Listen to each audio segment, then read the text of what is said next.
very, very good afternoon. This is the Saturday session. We are live on talkSPORT, also streaming on talkSPORT's YouTube channel and on your smart TVs. Sam Ellard with you until 5 o'clock this evening, discussing all the big sporting stories this Saturday afternoon. We'll have reaction very, very shortly to the British and Irish Lions with their first victory of this summer's Lions tour, beating Western Force. We'll be discussing all the latest transfer news. We'll talk all things under 21s with Henry Winter. The final, of course, this evening. We got Stefan Borson joining us in the studio as well this afternoon at 3 o'clock, because it's a big, big couple of days in the world of PSR. We'll tell you why very shortly. But I'm delighted to say that for the next 4 hours, with me in the studio, I've got a very special guest with me. Nolan, Gutierrez, Carroll, beyond Amiobi, Nolan! 2! Sunderland search for a flag! Nolan's not waiting to ask! Newcastle have daylight between them and their neighbours! Away to Amiobi, Nolan! Geordie hat-trick on Derby Day! A captain's hat-trick in the game that matters most!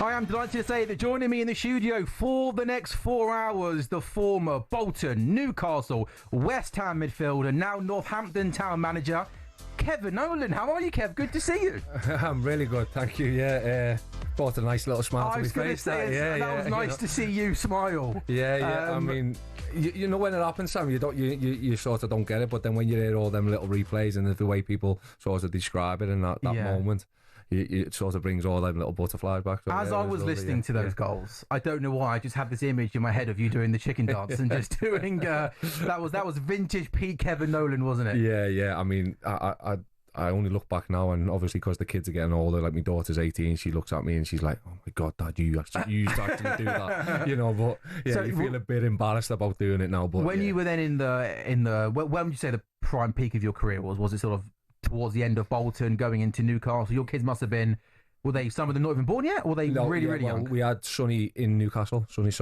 a Geordie. Jasmine we had in Liverpool. She's 18 and 15, so we had to do the 3 years apart. And so it was Newcastle was probably a bit too young for know what was going on and to know. So Jasmine sort of remembers the West Ham days. Sonny doesn't really, but then he remembers obviously the coaching, going back to coaching now and everything else. So yeah, he sort of grew up as a West Ham fan, being down in London and everything else. So yeah, he's sort of a West Ham / Liverpool fan, if you like. Well, it's got to be. Sorry, there can't be. Geordie land, so he's like a bit. Can there be a stroke though? Surely at this point he's got to know who his team is. No, I think if you were to ask him, he'd say West Ham. I think he needs his team. I'm just thinking he's going to get stick as he gets older and older, and he's a West Ham. I think he's got to pick one. Well, and he's got. I know he's got options because of his old man, but I think stick with one, and that's your team, right? Well, I feel sorry for him because, as I just said, he was born in Newcastle. He moved to London quite quickly. Yeah. Or his parents are both from Liverpool. And you're a Liverpool fan, aren't you? He's a Liverpool fan. His mum's an Everton fan. Oh, okay. So he's got lost, and he lives in. Yeah, he lives in Nottingham. So plays for Nottingham Forest. Yeah. So. Where was he? Would he have gone to? As a young lad, he would have gone to, I guess Newcastle would have been the first ground he went it would have been, yeah. I mean, on his actual phone, there's a photo of me and him, and it was when we won the championship with the championship trophy. So go with Newcastle, then. That's go with Newcastle top on, wasn't it? And in those commentaries, that was when you scored a hat-trick, wasn't it, for Newcastle against Sunderland? Am I right in saying you could have had 4 that game as well?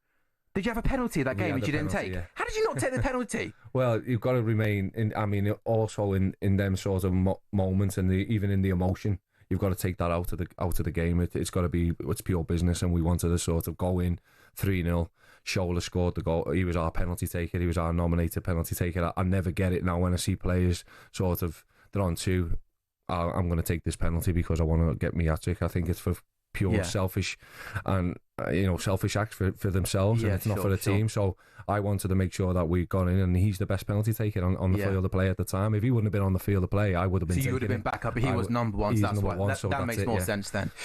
So if you are, we love to get. I'm sure lots and lots of people will be delighted to hear you on the radio, because we don't get you on talkSPORT too often. I know you did White and Jordan a few weeks ago, but it's been a long time since you've been on. So and if you're a fan of Bolton, Newcastle, West Ham, Northampton, there's a Northampton fan in the office who was quite excited to see you. If you've got any questions questions for Kev throughout the show, 1889 is the number to text in, or give us a call on 03717 223344. Kev said to me, ask me absolutely anything you want in the next 4 hours. So if you've got a question for Kev, drop us a text or you can phone us up. But last week, a busy week for you, of course, currently at the moment at Northampton. A little bit later on in the show, we'll go into take a bit of a deep dive into your coaching career, your time at West Ham, and also your ambitions moving forward. But you were at Northampton for about 6 months. Just tell us how that came about and what it's been like so far. Yeah, I mean, obviously, the job come up. The previous manager, he left, mutually, and I sort of knew Colin Calderwood from my time at Newcastle. Funny enough, he was my coach, and he was one of the few people who I probably keep in touch with from football at that time, and everything else. We've always kept in touch and been close. He was at Southampton, so I sort of picked his brains about Northampton. He lives in Northampton. He's been managing there. He's been director of football. He's back being director of football as well as my assistant coach. So it's all mental. He's a busy man. Yeah, he's very busy. But I mean, yeah, it was nice because I was just sort of trying to get a feel for the club, because I think it was really important after my 2 previous jobs is that I went into a sort of stable environment and with owners who sort of were going to allow me to sort of showcase my ability and what I want to do and where I see myself going, and I thought it was a perfect club for me to sort of step in and be a number one after the 4.5 years under David at West Ham, and being successful as we were. I thought then it was, this was a real good opportunity for me now to step back in. When you left West Ham, which would have been around this time last year, right, when the season came to an end, did you always in your mind have it, having been at West Ham for a long time, was it always you wanted to be a number one next, and you were just almost waiting for the right club, essentially? Yeah, funny enough, Sam, I never ever seen myself being a coach. But I really enjoyed it, and it was great because it was great learning sort of care for me under David, someone who's has done what he's done in the game, and no one can take that away from him.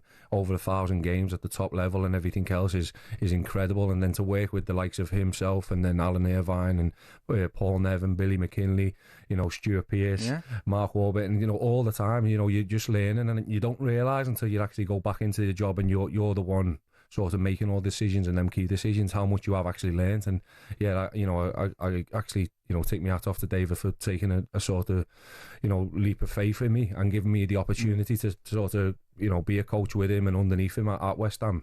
And I'm delighted that I was able to do that, because we were very successful in doing that as a team and as a coaching team, and I thank him for that, because it's given me a really good solid foundation now to hopefully now sort of resurrect my sort of management career after sort of two I thought Notts County was really good. I thought it was harshly treated. So Orrin and Notts County, wasn't it, before he went to West Ham? Yeah. So and how did you go to West Ham? Did he just give you a call and say, do you want to come in? I actually called him. Oh, okay. I actually called him because he didn't have his usual backroom staff to be able to go back in. So I sort of give him a call and said, look, I know the lads, I know the club and everything else. I can help you with that and stuff like that. And at first he was like, I think we're going to keep it the same, and then I just got a call about 10 days later and he said, look, I'd like you to come in and give us a hand, and we'll see where it goes until the end of the season. So I went in on the February, I think, and then I ended up staying with him for the next 4.5 years. 7th place finish, a 6th place finish, win the Conference League. Some would say not too bad. Some other people maybe weren't as happy, but hey, lots more on that to come. And of course, you're back in work, aren't you? So Northampton manager now. You took over in December, did a really, really good job in keeping the club up in League One. Just tell us what. So from when the season finishes to going back into pre-season, Monday just gone, tell us what the kind of 6 to 8 weeks is like in the middle. Do you kind of completely switch off and let the people that work above you almost go and do the ins, do the outs, or is it kind of constantly in contact with them, trying to make sure everything is placed for when you go back into work in late June? I'd love to say, Sam, that I was completely switched off and I just went away. You don't strike me as the sort of guy that could ever switch off from football, right? No, I could imagine you when the few months you were out of work, having played for many, many years, coached then for many, many years, I can imagine you just sat by the phone waiting. You seem like someone that needs to be busy all the time. Yeah, exactly. And I'm fortunate enough that, when I have been out of work, I've been, in the media side and been able to do this. So you sort of keep your eye in on that and going to games and everything else and co-coms and all that type of stuff. But yeah, I mean, from when we finished the last game of the season, it's just been basically on the phone to to me, recruitment guy who's Alex Latimer, then obviously the owners, Kelvin, who's the chairman, he sort of, he fires up to them and they sort of speak and sort of sign everything off, and James, who's the CEO. So me and Cole, I've had all my staff coming round to the house. Mrs. Nolan's been busy, making bacon sandwiches for them. Does she not get involved in the conversation? No, Does she? No. That's one thing she'll stay out of. She rules everything else. But yeah, there's one thing where I am the manager of, and it is Northampton. But yeah, it's just been busy, mate, because we had 22 leave the building. Is that normal, that level, for that many players to go? No. That's insane, no? Yeah. And I think, a lot of that, is loans and people and everything else, and people out of contract. And lots of people on 1-year deals, 2-year deals when they sign. Exactly that, everything. Yeah, so just contracts coming up, or people who you'd offer contracts to, and they sort of say no because they want to get back or closer to home, or they get an offer which is closer to home and to be around the families, because a lot of people come to Northampton but they stay away from the families for them 2 years or 3 years. So at that time they have to make a decision whether they want to go back home or they want to sort of commit to that. But again, you mentioned there that you're always on the phone to the your recruitment guy and Cole and stuff like that. But will you almost give them a list and almost say, these are the players that I would like, and then you call and sort of have a catch up? Or is your recruitment guy, say his name's Alex, is he almost kind of leading that and then asking your opinion on stuff? How's it kind of... When I took the job in January, we sort of sat down and it was what I was looking for the summer, and these are the type of, players I'm looking for and wanting. So you were already thinking about the summer when you came in? Always thinking about ahead, yeah. So we always look at the next window. So even when we finish this window, Alex will go away and he'll have, he'll build up a list where he'll have 1, 2, 3, 4, 5, and you go down the list. It's incredible how we do it, but yeah, it's how you've got to do, because sometimes you get to the number one and he's just out your paycheck. You can't get to that Sure. money. That level of money, because where we are, we sit at relatively at the bottom in terms of our financials and everything else. But I knew that anyway, and I knew that we were going to have to work hard and sort of get lads in, because we've got to sort of give them a sort of vision of what we wanting to do, what we're trying to do with Northampton, how we're trying to make it work. So it's good because Alex goes away, he does all them bits, and then sort of simmons it down, if you like, to 1, 2, 3, 4 players, and then I'm able to then just sort of really go through and go into detail. And you'll then have the final say on him, and then him for that position. Exactly that, yeah. And then you sort of and then you wait for the phone call confirmation, not exactly that, mate. Yeah. So that's what the summer's been. I haven't been able to get away this summer for the first time. Come on. No, but I knew that. You must have had a week away Marbles or something like that. No. You look quite well. You look like you've been. This is getting burnt on Friday. When I was like, what? You playing golf or something? No, when I was barking at the lads as they're running around. Okay, of course. We've had lots of texts coming in already, and lots of people already asking about Bolton Wanderers. I can promise you we'll be asking a lot of questions to Kev about his career throughout the show. If you do want to get involved in the show on the Saturday session on talkSPORT 1 till 5, 8 to 89 on the text. If you want to come on and ask Kev a question, 03717223344 is the number to call. But yeah, we'll be asking Kev all about his the glory days of Bolton Wanderers. I'm sure Kev's got some fond memories. I've got some fond memories as a young lad watching that Bolton team, duff up Arsenal in particular at home with the Reebok every single season. Asking Kev about his time at West Ham as a coach, of course, some great times there. 6th place finish, a 7th place finish, obviously winning a trophy as well. Talk about Newcastle, going down, going up with Newcastle. Stefan Borson with us at 3 o'clock as well to talk all things PSR. Busy couple of days coming up for clubs, an important deadline on June 30th to tell you more about that. But coming up next on the Saturday session, we'll be talking about some of the big football stories of the day, and in particular Bryan Mbeumo. Is he going to Manchester United? We're talking that next.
A very good afternoon. This is the Saturday session. It's Sam Ellard and the former Bolton, Newcastle, West Ham midfielder, current Northampton manager Kevin Nolan with you this Saturday afternoon until 5 o'clock. Henry Winter will join us at 1:30 to look ahead to the England under-21s in action this evening in the European Championship final. And at 1:45, we are going to talk all things West Ham with Kev. Of course, spent many years there as a player and many years there as well as a head coach. By the way, Kev, as a coach, I should say, of course, under David Moyes. I feel honoured that you're here with us this Saturday afternoon because am I right in saying you had lots of other offers today, didn't you? Yeah. You had a football game to play in. The little lads playing a game of cricket on a Saturday afternoon. Yeah, I mean, incredible day really, but look, who could turn down Super Sam on Saturday? Yeah? There we go.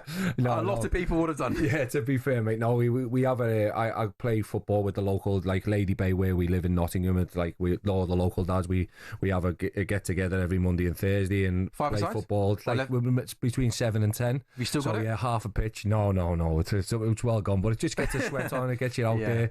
It's really good. The lads, the dads who've done it from the local school, and I've sort of just jumped on it. And but it's been great. It's great for everybody. They sort of done it for the mental and well-being of all the people around there. And then we've got a running club on a Wednesday. Brilliant. And we were all in the pub one day and they sort of challenged us to a game, and it's today. So I've missed it today, mate, just for you. You know what I mean? But, and all the listeners as well. Come on there. Of course, yeah. But you're going to get a bit of stick with the lads on Monday that you bailed on them? No.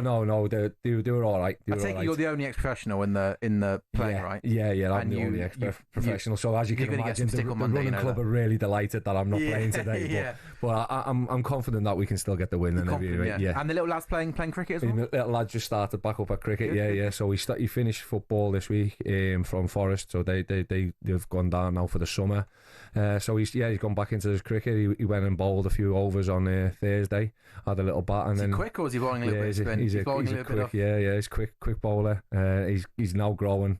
You can see that. He's starting to bulk out a bit. So How long's he been at Forest? He's been at Forest now since he was 9. So quite a few years. 6-7 years nearly now. So but he's doing well. Really proud of him. I just want him to enjoy it. I want him, and that's why he loves his cricket. So go and get yourself over there. And I like going watching it. You can sit there. Nice way to spend a Saturday afternoon, isn't it? Right? There's no football on to watch on a Saturday. Go down there, have a coffee, have a beer if you want, and go walk around the outfield. Nice community feel to it. It's nice. So obviously you've having played the game, when you got your lad going through the same thing that you've been. He's been at Forest for 5-6 years now. Are you kind of quite go away, enjoy yourself, but do you also find it not hard sometimes, but you want to sort of do this, do that? Why didn't you do that? It's hard to kind of find the balance, the dad, of letting him enjoying himself, which is the most important thing, but then also giving him advice. Yeah, I think the most important thing is that I want him to enjoy it. So that's the most important thing. But I do get frustrated because obviously the coach and me and everything else want to sort of help him as well.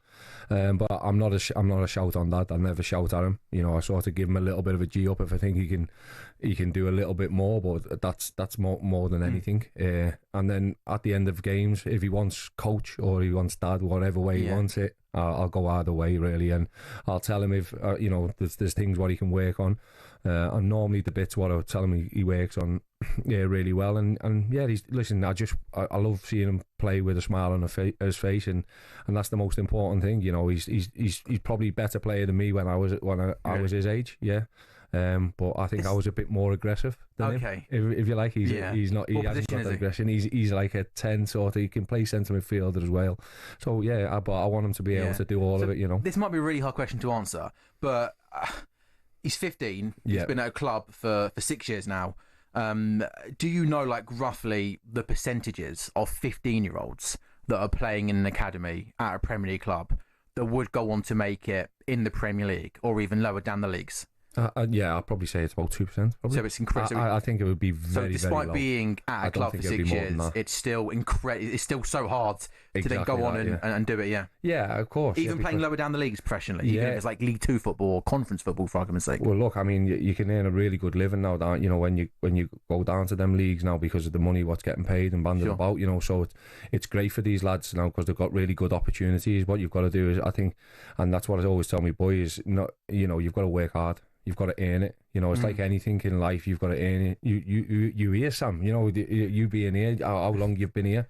You know, we were talking about it off here, 19 when you first started, and then when you look at you know, present your own shows. It's brilliant, you know what I mean? It's Kevin Nolan show with me. I'm just no. I'm dotting the I's and crossing the T's. You're the talent on the show, okay? Yeah.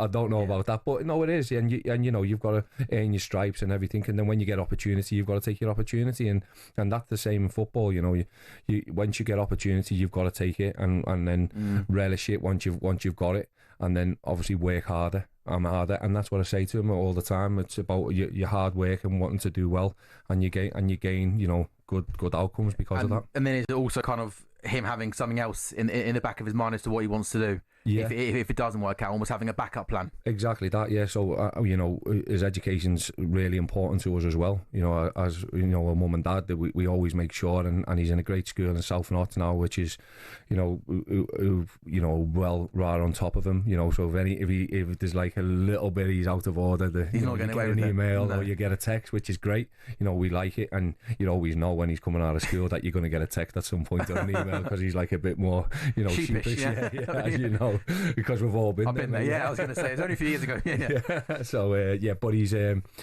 look, really proud of both my kids. You know, my daughter's just finished their A-level. She's just coming back. She's been in Malia with her friends for a week. Oh, those were the good old days, weren't they? They really Did you have some of those holidays? Yeah, I did.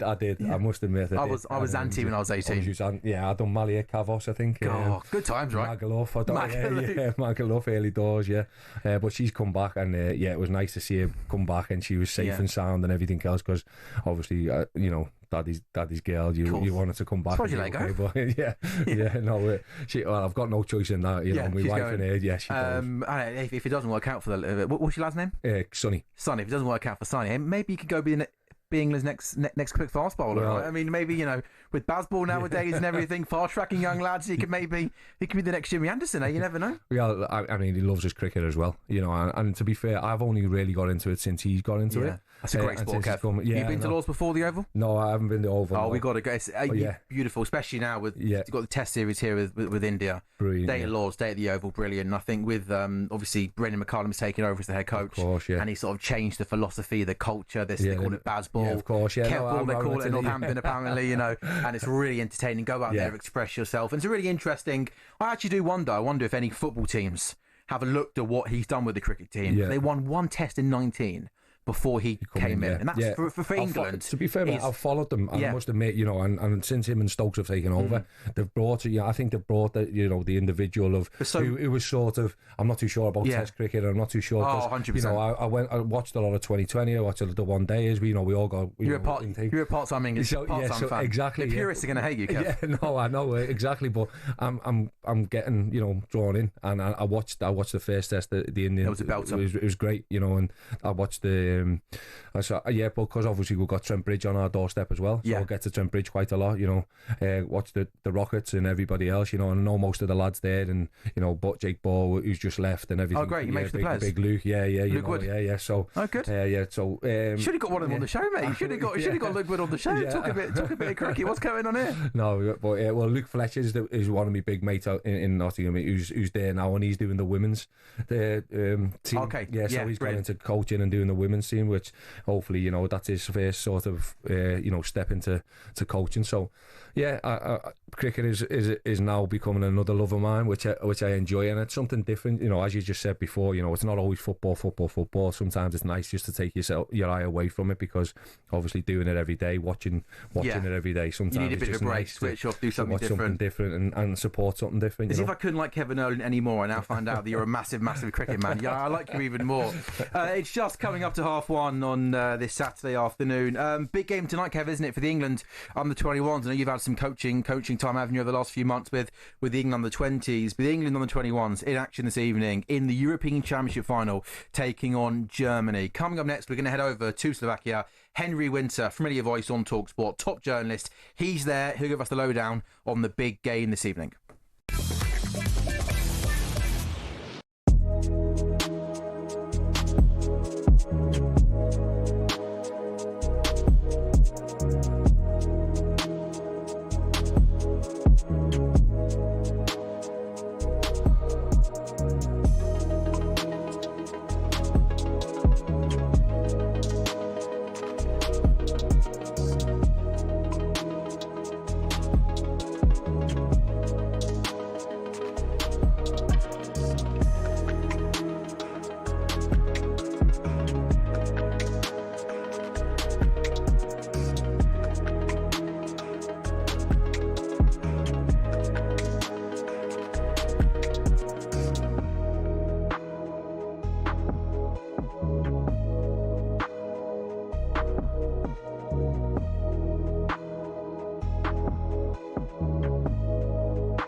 It's the Saturday session. We're live on talkSPORT with Sam Ellard and the former Bolton, Newcastle, West Ham midfielder Kevin Nolan, now managing at Northampton. We're going to talk the England under-21s very shortly, Kev. They're in action this evening in the final of the European Championships. Before we look ahead to that game in detail, in between leaving West Ham as a coach and becoming the Northampton manager, you had a little bit of time with the under-20s, part of the coaching team. How was that? Yeah, really enjoyed it. I must admit, it was something which sort of come out of the blue. Paul Nevin, who was part of Gareth's team in the Euros and the World Cups and everything, and I was obviously coach with him at West Ham. He gave me a phone call and said, look, would you come and assist me with the under-20s for the next 3 camps? And I was delighted to, and I thank the FA for giving me the opportunity to do that as well, because it was something different. Seeing it from you actually go into sort of mayhem the week before all the squads are getting picked and everything, and being involved and getting to St George's and all the people there were fabulous. So yeah, it was a really good experience and something which. So you'd be at St George's Park when the senior team were there as well. Yeah. So would they mix at all? Oh yeah. The lads were all great. And obviously so you see Deck and stuff, bumping into Deck and Jared and have a catch up. It must have been nice, right? Yeah. So it was lovely to see them. Yeah. And just sort of, see football in sort of the international stage. I've done it as a player, but as a player you don't really take it in. You turn up. You turn up, you go to your hotel, you're in your hotel, you go to your room, you play a little bit of pool, whatever else. But when as a coach, it all changes, and you've got to find 20 players with goalkeepers and some dropouts, and then finding the next one. So it was really interesting, and then sort of putting everything into a 10-day period and sort of a 10-day schedule, and how you're going to sort of get the best out of it. Is that hard when you've got players coming from all over the country, different leagues, and working out how to almost get these guys set up in the best possible way? Exactly that, and that's what the beauty of it is, because you sit there, what's the best formation we can play, instead of trying to sort of fit them into your formation. What's the best way we want to play? What do we want to do? Looking at the teams you were playing and everything else. So yeah, it was really interesting to sort of put that into that 10-day schedule and see how much time we could take out of it and work to make sure that we got the best we could out of the individuals and the team for that week we had them. So that was the under-20s. This evening, the under-21s. The small matter of a European Championship final. Got it into the path of Harvey Elliott in the area! What a finish!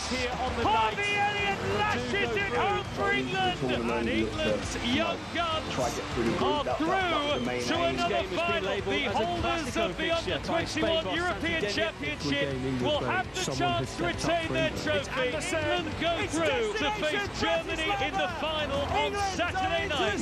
It can't be an achievement, even though I'm really proud of the lads just to get to a final. I think we want to try and win it. We believe that we can. I've got a lot of belief in this squad. Into the middle now, good ball as well, and it's such an easy goal as Nelson Viper scores his first for the Germany under-21. To get back to back at this level, when there's such high quality throughout Europe, to really take control of the tournament, I think is fantastic. If they can get one more game over the line, then they're going to be heroes throughout the country. The European Championship will have the chance to retain their trophy. Do you know, I think probably most people make England the favourites Got it because into of the the way path they've of been Harvey playing, because of their Elliott. resilience and the character. I've got a lot of belief in this squad. How together they are has been a testament to themselves, and it's good that they're getting the rewards that they deserve.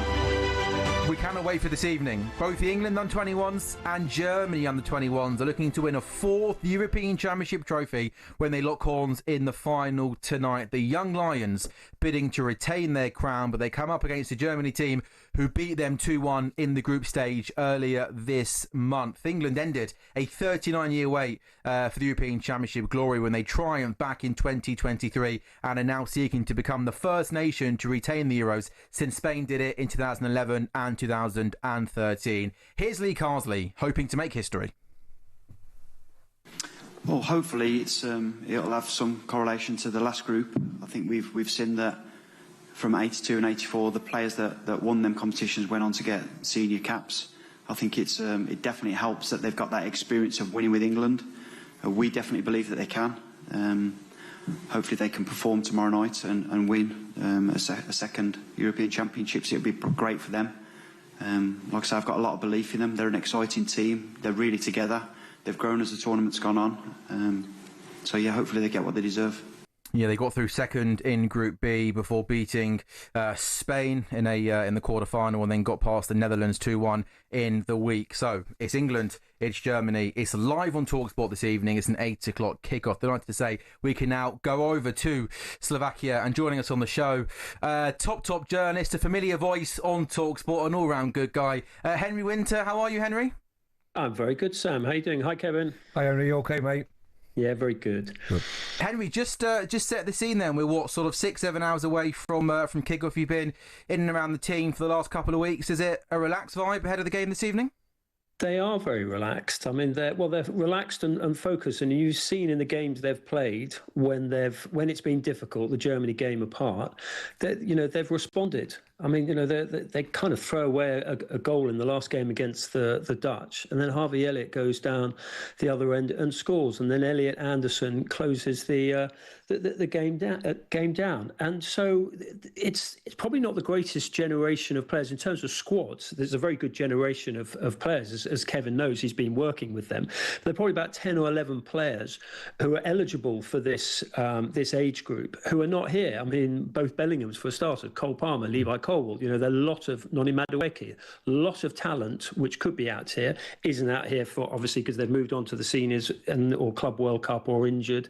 Adam Wharton concussed, Liam Delap. Obviously, Lee was going to look to him as his number 9, but Jay Stansfield stepped in for the last 2 games, and although he hasn't scored, never really looked like scoring. His work rate, I mean, and it's hot out here. I mean, it's slightly cooler today, but they've been playing in 30 degrees heat, and he's just run himself to the ground. So it's the mental strength, and then also the fact that they are. I mean, Kevin's been working with the under-20s, and I know this is so good to see. They are expressing themselves, and they're also. This is a generation that's come through on the pathway, which is actually fairly used to winning. We saw the under-19s do it, and other teams. So they're a confident but without being an arrogant generation. It's just great to see them expressing themselves. Did you find that, Kevin, you with the under-20s? Did you feel as if it was a young group of players that had the confidence confidence to go out there and be able to express themselves on the pitch? Yeah, and I think that's come from, what Gareth, when he sort of took over and sort of bringing that, sort of belief that we're a top nation and we deserve to be in finals and get to semi-finals of World Cups, win finals of European. And I think it's great now to see these young lads expressing themselves and doing just what Henry said, and getting to another final. It's it's a massive achievement again in itself. Not to have all them names who's just sort of mentioned and not be there. It's a lot of good players, right? To now be in the final again and lead to do that and take them again, it's an incredible journey for them, and especially after the game against Germany, where Germany didn't actually put the full strength side out, and everyone sort of started to question them. What they've done is they've sort of come back, they've bounced back, and that's something which probably we wouldn't have seen a while ago. Would you say, Henry? Yeah, I think there's a resilience there. I think it's Lee Carsley and Ashley Cole as well. I mean, you know those two well. They're calm individuals, but very driven individuals. I mean, Ashley Cole, I covered all the golden generation and you knew them. Yeah. And Ashley was week in, week out for England, or month in, month out. He was England's most consistent performer. And they listened to him. They listened to Lee Carsley. They can turn around to the touchline and they don't see two coaches who are panicking. They see two, very sort of calm, committed, driven individuals. And what I quite like about what the FA are doing at the moment, and Kevin, you're in the middle of this. Yeah. And by the way, good luck with Northampton Town. I don't live too far away, so it's good to see them sort of perking up under you. Yeah. But just to see these players, we talk to them. I've been in the mix zone talking to most of the players, and they're saying, well, it's Germany next, and they just look at me as if I'm mad when I start talking about the years of hurt and penalty shootouts and all that, because they're used to winning. Maybe it's you played twice for the under-21s in a good generation of players. One game you played, I think it was against the Italians, you had Carrick and Barry in the team as well. And I think Joe Cole and Scott Parker. I think Darren Bent and Darren Ambrose were in that team as well. It was a good generation. And what you want to see, and we inevitably look at things through the prism of the senior team, you want these players to step up and not take any fear with them when they do step up. Elliot Anderson, if he steps up and looks like a six for the seniors, or is in the squad for September of next season for Tuchel, he won't be fazed by anything. Tivo Livramento won't be fazed by anything. Charlie Cresswell, he's probably not an elite level centre half, but I tell you what a leader. And the rallying cry that he's already given the players about going out there and delivering, it had me, just sort of tingling, just sort of hearing about it. So, yeah, and Harvey Elliott as well, he's got a point to prove, because he's, his future may be in doubt at Liverpool, or he wants to be playing more minutes, and he shows that, he deserves it. So it's just great to see a generation that is very ambitious, that is resilient, that does express itself, and they're just like a band of brothers. It's a bit of a cliche, but they really are. And that's credit to the age group and to you and the FA, who've brought these players up year after year and bonded them together. And was that a little bit different maybe than when you were playing, in terms of feeling together, feeling as one? Did you see any differences from playing for the under-21s to then coaching the under-20s only a few months ago? Yeah, I think that's a big difference now. I think when you actually, it feels like it's a team England now. Whereas years ago when we were there, we were sort of more individuals going and sort of being banded together. We weren't a band of brothers, we were just getting banded together now. But I think what the biggest thing is that you're sort of trying to make your own individual sort of career at England. Now what they're trying to do is they're trying to create history, and that's what they're trying to do throughout all the age groups, and everybody's sort of in sync with each other. And again, Gareth's got to take great a lot of for leading that. Yeah, for leading that at the beginning, and John McDermott and everybody else in behind. And so now to see them again in the final, and he used a lot of words there, Henry. And I think one thing about this generation now is that the fearless. You talk about Anderson and what he's done for Nottingham Forest this year. He's been incredible. He's been one of the best midfielders, and he's gone to the 21s. A lot of people would have gone, well, I deserve to be with the first team. No, he wanted to go to the 21s, and he's going, I'm going to show you, and I'm going to try and get on that plane, for next summer. And he's doing that. He's sort of putting himself in the window, as well as all the other individuals what Henry mentioned there. Kevin, just interrupting, what you mentioned is really important. There are no cliques, there are no club cliques. No. And there seems to be, when you were playing, 2003, 2004, there was far more of a club versus country tension then. You would get club managers just telling players, just don't go and report. Whereas now, as you say, it's Gareth. Gareth has sort of changed the culture. Players love reporting for duty for the seniors, and that's throughout the sort of the age group, because of the quality of coaching they get at St George's Park. John McDermott, as you say, is key. And John and Gareth both sort of work for clubs, Middlesbrough and Spurs respectively, so that they've built relationships there. And I think it's been really instructive looking at the social media responses of the clubs, just wishing, Ipswich Town wishing sort of, their players when they're going out there, good luck, hope you beat, Germany or whoever. Yeah. And it's really good. Whereas in the past, there was almost like a reluctance of clubs to allow players to go off on international duty, certainly at age group level. Yeah, I totally agree there with Henry, because I remember, certain managers just going, why are you going on international duty? Yeah, I'll give you a week off. And the lads would sort of go, oh yeah, I'll take the week off. And it was tempting for them. So it That's took what a lot to hear as an England fan, that would happen then, but doesn't happen now, which is good. One player who is there, and one player who's making a big impact is Harvey Elliott, scoring twice on Wednesday to help England beat the Netherlands. Let's hear from Lee Carnsley, who says he's a player driven despite speculation about his club future. I've not seen a lot of the frustration. What I have seen is someone that's determined to play and to get the minutes. He wants to play every game and all of the minutes. He's definitely built into the tournament, not getting as much game time towards the end of the season. We've had to manage his minutes in terms of the amount he's played and the intensity that he plays at, because he's so explosive with the way that he moves and his end product. So he's we're very lucky to have him. Henry, not sure if you've spoken to Harvey in any mix zones or anything, but obviously on the pitch doing the business on the 21s, there's been lots of talk over the last few days about his club future, not playing too much at Liverpool. Is he the sort of player who is maybe at a stage in his career now where going into next season he's got to be playing week in, week out, because he's too good, isn't he, to be not playing football? Is that fair? Yeah, but he's not going to get in that Liverpool team when you've got players like Szoboszlai and Salah there. I mean, that's the cruel nature of the Premier League. It's incredibly competitive, but absolutely he should be playing week in, week out. I mean, I know he's being linked with Brighton. I could see the logic in that.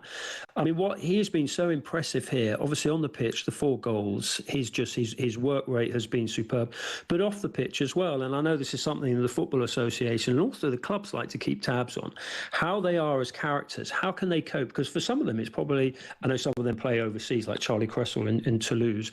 But for some of them, it's the first time they've really spent any amount of time away from home, certainly away from their clubs. And and Harvey Elliott has just been so impressive. Because he's Liverpool, there's a lot of interest from the Slovakians in him, whether it's the journalists stopping him for selfies, whether it's people around the hotel. He handles it so well. So I think there's a good character there as well as a good player. And he absolutely deserves a chance. I mean, look, Liverpool have got a lot of games going this season. We've seen in Europe, he came on and scored a goal. Was it against PSG when he had a right at the end, Yeah, and I mean, and what was interesting after that game, he said that he'd been watching from the bench and he noticed that Nuno Mendes got slightly out of position and he could exploit it. So there's a very intelligent player there. But yeah, I mean, it's a big night for him tonight, and I'm sure there'll be a lot of scouts watching. Journalists asking players for selfies. I mean, that's absolute crazy, isn't it? Henry, you would never do that, would you? You won't be asking any of the Germany under 21 players for selfies tonight. Henry, thank you for your time. Asking him, Hey, I've been there, Kev. I've been there, he's a legend. Cheers, Henry guys. Winter, enjoy the game this evening. That's Henry Winter, top journalist. And again, a reminder, England under 21s v Germany under 21s. The final of the under 21s European Championship is live on talkSPORT this evening. It's an 8 o'clock kickoff. Commentary from Joe Shannon and the former England under 21 midfielder Darren Ambrose. It's the Saturday session. We're live on talkSPORT. Coming up next, we're talking Bryan Mbeumo. Is he moving to Manchester United?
A very good afternoon. It's the Saturday session. We're live on talkSPORT with Sam Ellard and the former Bolton, Newcastle, West Ham midfielder Kevin Nolan. At 2, we're going to take a deep dive into Kev's time at West Ham as a player, but also part of David Moyes' backroom staff for many, many, many years, and they enjoyed some successful times there. A couple of top 7 finishes, of course, winning the Conference League as well. But first, Kev, I think really the big news in the football world at the moment is that Manchester United have had an improved bid worth up to £62.5 million for Bryan Mbeumo, rejected by Brentford. It was a £55 million bid plus £7.5 million in add-ons for the 25-year-old. United looking to add goals to their side, having already signed Matheus Cunha for Wolves. He had a release clause in his contract. Mbeumo last season scored a career-best 20 goals for Brentford and contributed 9 assists. How highly do you rate Mbeumo? Yeah, I mean, I followed them since, when they had Ben Rama, Mbeumo, and then they had Watkins, you know. So I've known of him since them days, when you could see then he had something special. Saeed obviously come and played for us, scored the penalty in the conference final. Obviously, all he's done what he's done, being at England and everything else, and what he done in the summer, in the goal. So yeah, it was only a matter of time, I thought, before the big guns come calling for Bryan Mbeumo, and now it is. He's getting into that last final year, so it is a bit of a tricky situation for Brentford. But I'm sure they want to keep him or try and tie him down. But I think he's probably got ambitions now to try and get into one of the top clubs to get bit into European football, because someone of his talent and put the numbers what he's put out over the last year, 20 goals and 9 assists is a fantastic output for the season. For, shall we call him a wide player? Salah we talk about, he's in that type. So to have 20 goals and 9 assists in the Brentford side, who are in the middle of the table, is an incredible achievement. So fair play to him. Yeah, you can see why people are going to pay big money for him. But I fear for Brentford, losing a couple of the players who'd have lost. So it's going to be a big year for them. From Manchester United point of view, then, if they get Mbeumo over the line, which we expect them to eventually get him over the line, already signed Matheus Cunha. I think they're 2 really good players. Now, we know lots of players, the vast majority of players in the last decade of Man United have gone there and have ultimately not ended up doing particularly well. I mean, remember Gary Neville said to me in an interview years ago that it's almost become a graveyard for players and managers. Anyone that goes there doesn't end up doing well. But, I mean, you mentioned there Mbeumo last season took his game to another level at Brentford, week in, week out, putting up good numbers, really, really consistent. I like Cunha, a Wolves versatile player. I also like his attitude. I think he's still got the charisma to go into Man United and do well. Would you say, if they get Mbeumo over the line, that's a pretty decent start to the window for Manchester United? I think it'll be a fantastic start. I wonder where they're going to fit everybody in with, Mount, with Fernandes and everything else. So, that's something for Ruben to have a think about. But obviously he's got his vision of what it looks like and how he sees it. But yeah, I think, if there's no better stage than Old Trafford, and being there, and playing there all them years ago and seeing all them top players, and go there and sort of thrive under Sir Alex. And then obviously, as you just said, now, it seems that... Did he try and sign you once? He didn't, really? There was a story that, he was watching me and keeping an eye on me. At Bolton, yeah. So, yeah, unfortunately, I wasn't able to I thought I'd throw that one in there then, ask you. But no, Sir Alex didn't try and sign me, no. But, but look, I just think for me, I think it'll be a great capture for Man United, especially if he can sort of keep, hit the ground running, him and Cunha. As I said, it's going to be interesting to see how they line up, because the Ferreira stars they've got over there. What did you make looking in, not involved in the Premier League last season? A Ruben Amorim when he took over, obviously quite unique in the fact that results in the Premier League were so poor. Yet he was completely wedded to the same formation week in, week out. What did you make of kind of watching him kind of stick with those same tactics week in, week out, despite results being terrible? I did find it really strange, Sammy, if I'm honest. As a manager, you sort of you have your way and you have a philosophy and you want to play that way, but sometimes you've got to adapt. And I was quite surprised that he didn't sort of adapt to the fact that what he was given as a squad and what he knew and everything else, and sort of say, and then sort of start to bring in his sort of style, his philosophy, and his formation, how he wanted to do it. It was just sort of, no, this is what I am, this is what I want to do. And I sort of look at it and I think, if I'm going to ask you this question: if Ruben was an Englishman, would he have been given the time and the time of day to go on and just sort of say, no, this is what I this is what I do and this is how I go about it.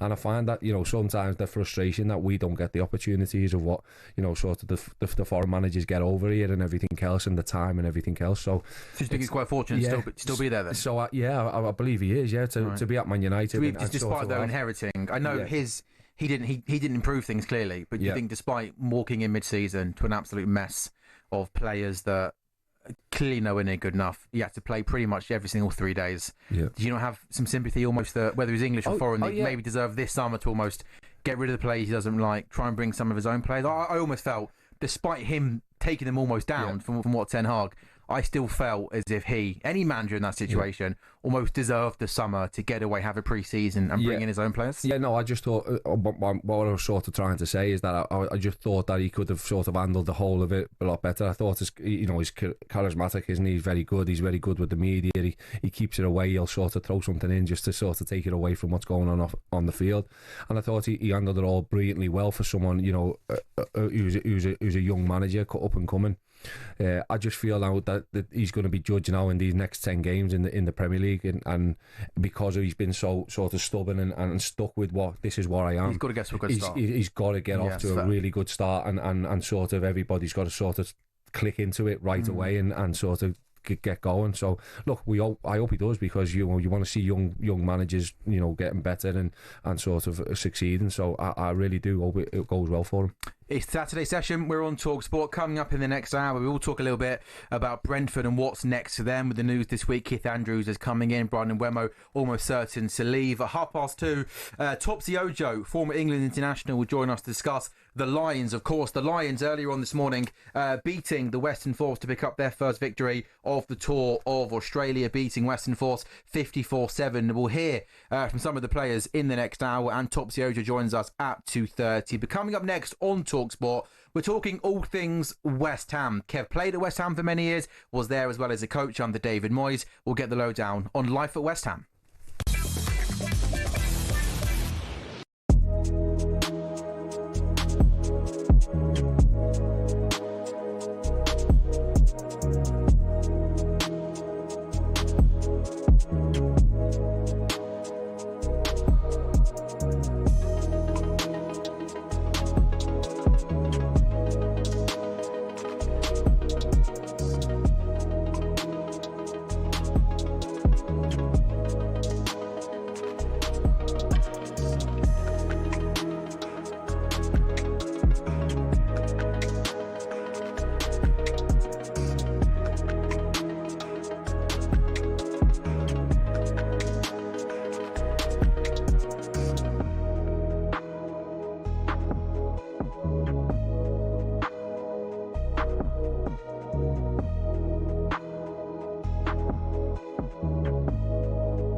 Very, very good afternoon. It is the Saturday session. We are live on talkSPORT. It's Sam Ellard alongside the former Bolton, Newcastle, West Ham midfielder and current Northampton manager Kevin Nolan. Kev, I feel I've just made you a cup of tea in the ad break there. And they always say you can judge someone on what sort of cup of tea they make you, right? If they give you a weak cup of tea, they don't like you, they're a little bit of a lazy. I feel guilty that I've made you a little bit of a weak cup of tea and you're looking at it in utter disgust, aren't you, Kev? No. Come on. Look, have I let you down? No, you haven't, mate. I always say if anybody's willing to make you a cup of tea, then you'll always be thankful to them. So thank you very much. Mid-ad break there, in between news. I went to make you a cup of tea. There we go.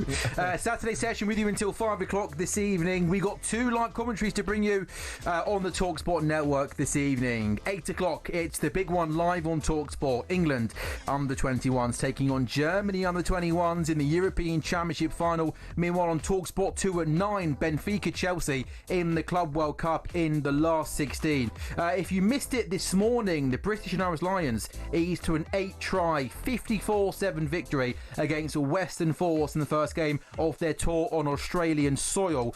Joining us at 2:30, Topsy Ojo for reaction to a big win for the Lions. And in the world of cricket, England's new era under head coach Charlotte Edwards and captain Nat Sciver-Brunt continues with the first of 5 T20s against India taking place at Trent Bridge. Nick Ellard is watching for talkSPORT. Nick, good afternoon. Yeah, good afternoon, Sam. England won the toss and they will bowl. Nat Sciver-Brunt is choosing to bowl, probably because we know it's a high-scoring summer at the moment, dry outfields, and also India have a really powerful top 6. Smriti Mandhana, the Indian captain, averaging 17 T20s. She's got 7 50s in the last 13 innings. But India's batting is really strong. Their bowling, not so much. So this is the first of 5 T20s before those 3 ODIs at the end of the summer. And as you say, first real test of Charlotte Edwards as head coach and Nat Sciver-Brunt as captain's reign after they really ran through the West Indians earlier this summer. But England win the toss and will bowl first. The game starts at 2:30. Regular updates throughout the afternoon with Nick Ellard. And again, a reminder, 2 commentaries this evening on talkSPORT for you. At 8, England v Germany under-21s European Championship final. That's on talkSPORT. And at 9 on talkSPORT 2, Benfica, Chelsea. But Kevin Nolan, let's talk now all things West Ham. You, of course, played there for many years, but I want to talk about your time there as a coach. In February 2020, you were appointed as first team coach at West Ham. Upon the departure of club manager David Moyes at the end of the season in 2024, that's when you left with all of the other backroom staff. But let's, 2020, you came in, finished 16th that season. Then 2021, a 6th place finish. In 2022, a 7th place finish. In 2023, a 13th place finish. And in 2024, a 9th place finish. And of course, in the mix of all of that, a European trophy. How do you look back on your time as West Ham coach under David Moyes?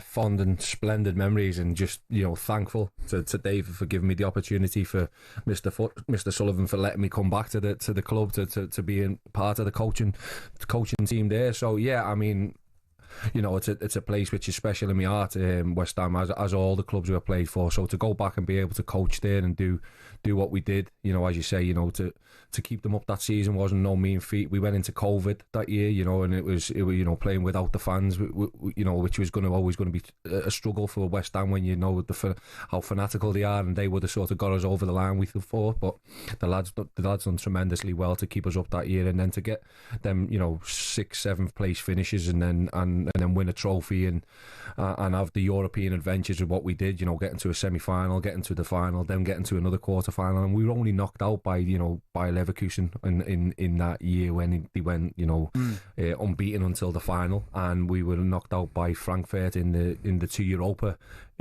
leagues, but we won the conference, and I always felt after that we got to the semi-final and we got beat by Frankfurt. When we went into the conference final, as soon as we went into it, I said to all the staff, and I was just so adamant that I just felt that we were going to win the trophy, and we did. And the lads, and I think that's why we've probably finished so low down, because the lads sort of took the eye off off the Premier League. Finishing 13th that season, 2023. So 2023 we finished 13th, and you could sort of sense that it was the Conference League what we wanted, and they were able to pull it off, and it was a great evening. One which Sonny was able to share with me. He was there, so one of the best nights of your career. Yeah, fantastic. Yeah. And you'll never take that away from me now. Being part of David's staff and helping him. To see how much it meant to him as well as a manager. It was brilliant being a part. Seeing him win his first major trophy was something special, and which will stay with me for forever. Before that though, in the end of the 2021 season you finished 6th, and 2022 season you finished 7th. I mean, that on paper for West Ham, not one of the top 6 traditional big 6 clubs, are 2 pretty good seasons, aren't they, back to back? What do you think was the key reasons behind a really successful couple of years for West Ham domestically? Well, I mean, it was David driving it.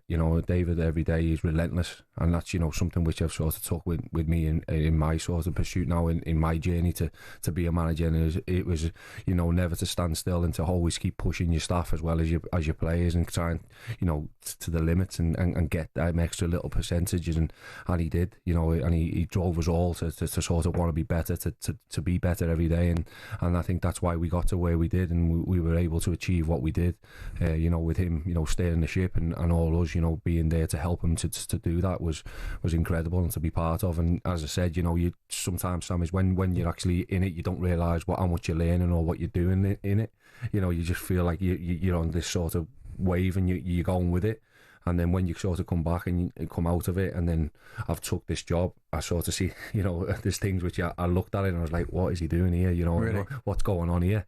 But can you give us an example? Well, just things on the training pitch, what he'd shout or what he'd say or what he'd do, and then all of a sudden I found myself doing that on the training pitch, and I'm like, what's going on here? At that time. But yeah, you can see, and I know now working with him why he has, got to where he has as a manager to be over 1,000 games. All that is because the intensity of what he works at, and the relentlessness of what he works at is incredible, and I've hats off to him for doing that. Was it the season he finished 6th? Was it going into the final 5-6 games?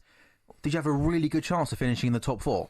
Yeah, well, I don't think we were far off. Like going into the final few games, there was like a chance you could have genuinely got Champions League football. Yeah, but I think we sort of knew that that might be sort of a bit too far for us. But again, it wasn't for the want of trying. I think it was just obviously squad size and everything else.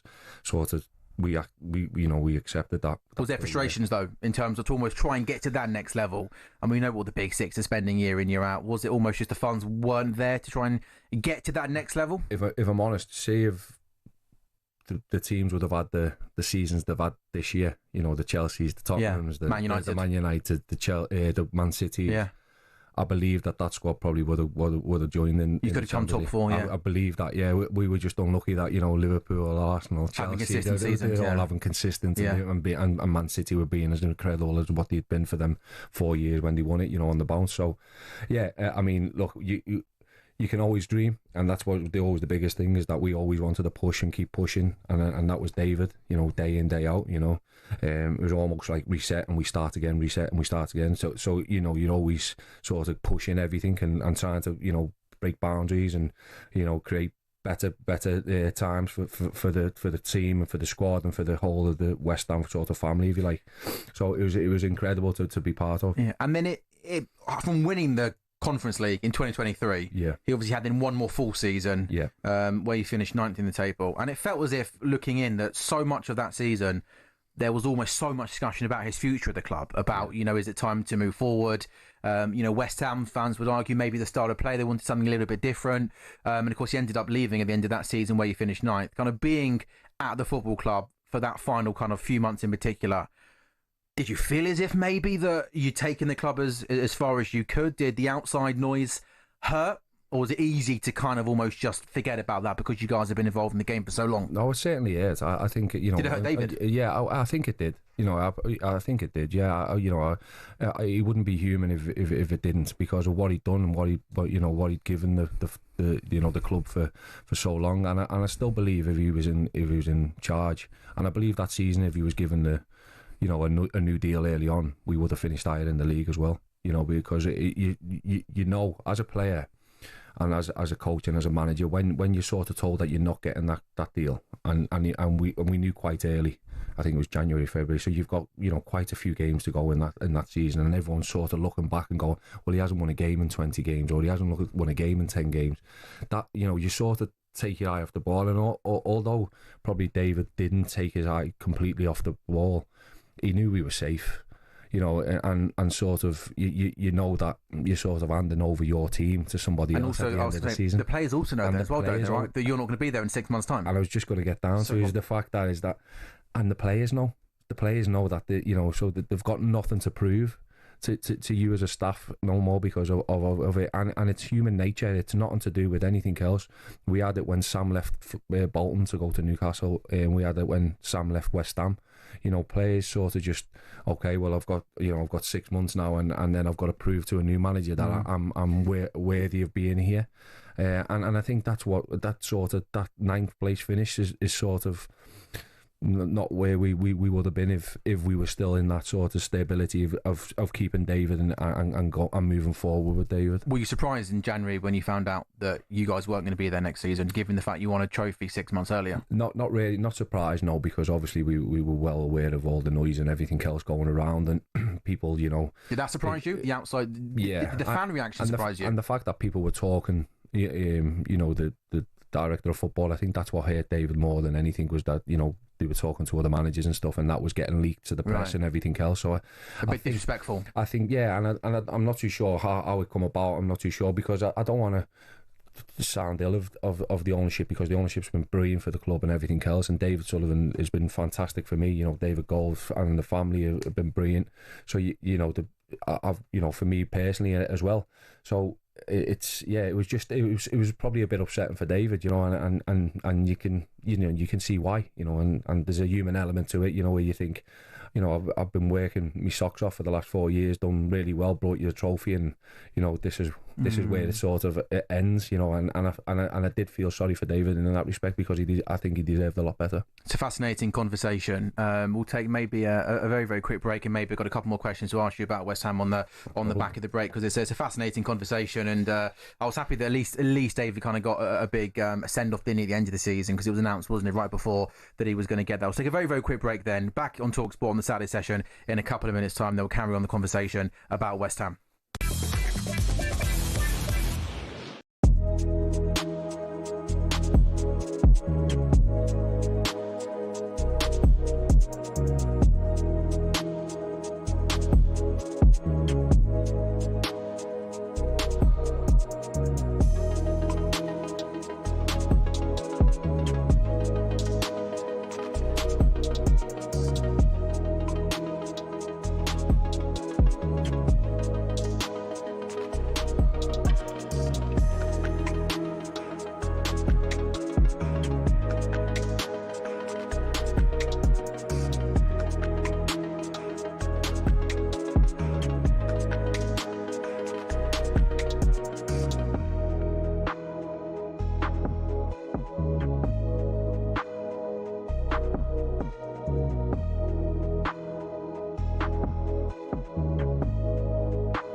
So very good afternoon, Saturday session on talkSPORT. Sam Ellard and Kevin Nolan with you until 5 o'clock this evening. We've been talking about your time at West Ham as a coach under David Moyes.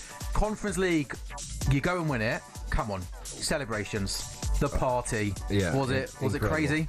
Was Moisey on it? Yeah, it was brilliant. Oh, but I shouldn't call him Moisey, should I, by the way? Have you seen that clip of him? Oh, no. Oh, there's a funny clip of an interview where he's about to go and do a normal interview after the game. Yeah. And he goes, Moisey, how are you? He goes to him, you calling me Moisey?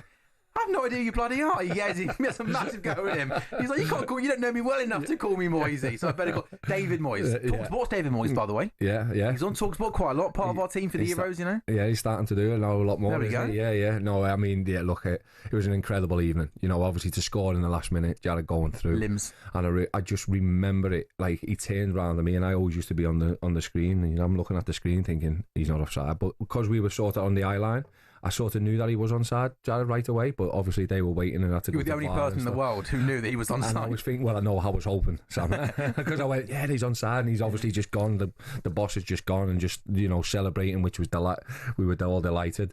But it was just lovely because afterwards, you know, all the families and everything, I got to see my boy got on the pitch and everything else. So just to spend that time and for him. It's a great video of Dave and his dad sort of together, exactly, celebrating with the fans. Yeah, and it was lovely for that, you know, to see, you know. Mr. Moyes be there and just sort of witness, and you know, all the support he has from all his family and his wife and everything, and you know, they're just such a lovely family, you know, Pam and everybody else is, you know, so to see them and the life for them, for you know, because all about, right? Yeah, because all the hard years of work and what he done, and you know, as I said, because he's so relentless, you know, to actually have that, you know, and share that moment with him was incredible, and then to share it with obviously family and friends and everything else was great. And then obviously we went back to the hotel, and shall we say we had, you know, what time did you get to bed? Drinks, a couple of quick ones, right? Yeah. And we ended up, and I saw ahead in the morning. We ended. I think it was morning when we went to bed, and it was nice because the last three up was me, Declan, and Mark Noble, who's the last three captains of West Ham. Oh, that's really nice. So it was just nice sitting there and just sort of, brilliant, you know, chewing the fat and talking about it, and just sort of, wow, that's just happened, you know, and us all being part of it, you know. Obviously Mark being in the sort of the director role, me being on the coaching staff, and Dec, you know, lifting the trophy. So an incredible evening, and you know, one which I'll always remember with, you know, lots of good memories and fondness. Was Dec someone you like working with? Love working with him. What a guy. I think, you know, the word genuine doesn't get, you know, banded about quite a lot, but he's just a genuine lad, great footballer, wants to work hard, does work hard, wants to play every game, you know, just got an appetite for football that, you know, what I'd love my son to have, you know, and, you know, he's such a great lad to have around the dressing room, but, you know, he's a real leader as well, you know, I just can't, you know, give him enough, you know, accolades, if you like, and I could sit here all day and talk about Dec. Did you always feel as if he was eventually going to move on to, like, he was never going to stay at West Ham? He was almost, with all due respect, too good to not be playing Champions League football. Yeah, and that's it. You know, you've seen, you know, that obviously that incredible night not so long ago when he scored the free kicks. He could do that all the time. You know, I was always on him about, you know, shooting, and we used to have a little bit of an argument, and I'd be like, hit the ball, you know, because he can't half hit the ball, you know, the way he hits it as well. So, but yeah, he's just such a nice lad, and such someone, you know, you just love working with every day. And it was a pleasure, and you know, I'm really delighted that I was able to work with them on a daily basis for them years. And you stay in contact with some of the lads now? Still speak to them every now and then, you know, and just to drop a text and that, and you know, and I got loads of really good and lovely messages when I took over the Northampton job and everything. So yeah, you know, you are a bit sort of ships in the night, you know, passing as a footballer, but you do keep in touch with, you know, a few of them and a handful of them, and it's really nice, you know. But when you see them, it's like you've never been away from each other, and I think that's something what you'll always get, and I'll always have that with Dec, and I'll always have that moment with him, and you know, and again with that memory will last forever. Whatever you guys do in the rest of your careers and lives, right? Yeah, so we you know knowing that you've worked with them and doing all that, and it's just great seeing him now, you know, and I want to see him succeed. I want to see him win trophies. I want to see him, you know, win a Ballon d'Or. You know, because I feel like he deserves it because of how good he is and what a great lad he is. It's playing in a slightly different role, isn't he, Arsenal? Because at West Ham, he pretty much would have been the 6, right? The one in front of the back 4. So I guess Arteta's using him a little bit further forward. He's scoring more goals now, arriving into the box late. Yep. When you were at West Ham with him, did you ever have the temptation to maybe play him a little bit further forward? And were you surprised to see Arteta do that? No, not at all. I think, we knew that he had that in him, but, we also knew that he could do the other side of it as well. The biggest thing I could ever say to him, and I've said this on a few occasions now, is that he's the closest thing I've ever seen to Steven Gerrard. And I believe that Steven Gerrard's the best that the Premier League's ever had. Best midfielder.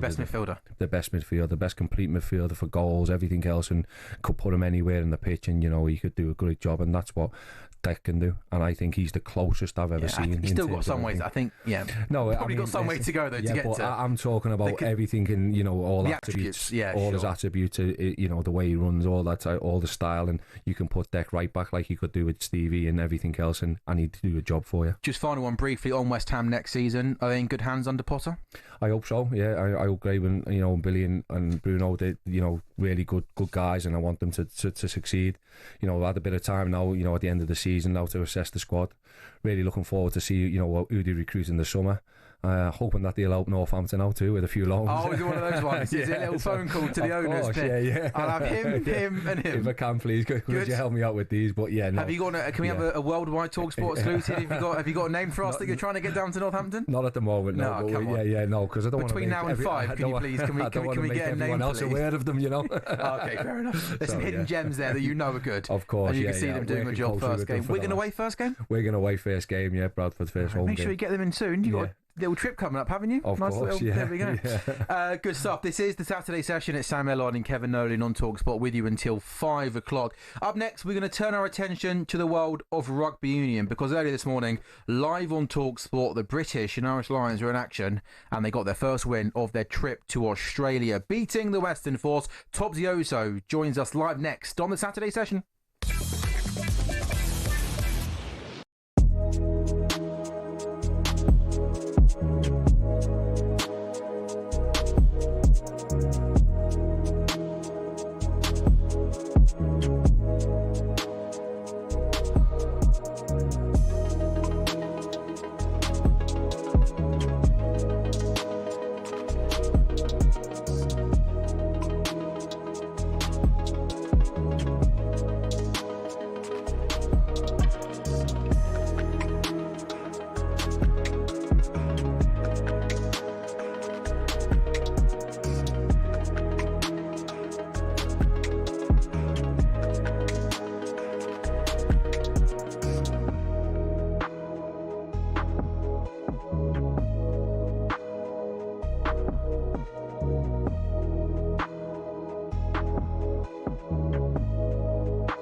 Good afternoon. It is the Saturday session on talkSPORT, also live on talkSPORT's YouTube channel and on your smart TV. Sam Ellard alongside the current Northampton manager, Kevin Nolan.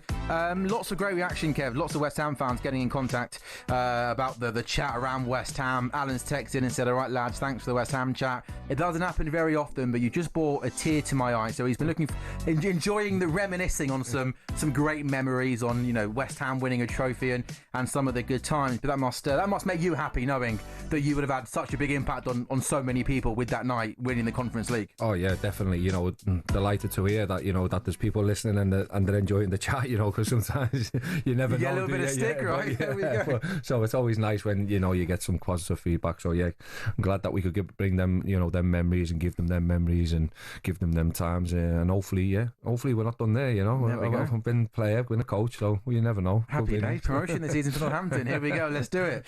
From football to rugby, the British and Irish Lions were in action earlier on this morning over in Australia, and they kicked off their tour to Australia in Australia with a win. First tour game on Australian soil. It's the British and Irish Lions playing the Western Force in Perth. Pollock's got it back and he's barreling his way forward. Up and over the 22. Keeps going. 5 metres out. Can he get the offload away? Yes, he can. Thomas Williams will score for the Lions. A brilliant indication of just how good a talent Henry Pollock is. How can we not talk about this guy when he does things like that? Daly and Tui Piloto out to Mac Hansen. Returns it back in field. And Gary Ringrose will score for the Lions. Now there's a pile up because there's a lot of bodies in a very small area and there's a bit of push and shove. Hansen is now making his way to the 22 and gives to Alex Mitchell, and the Lions scrum half will round things off. And that is that.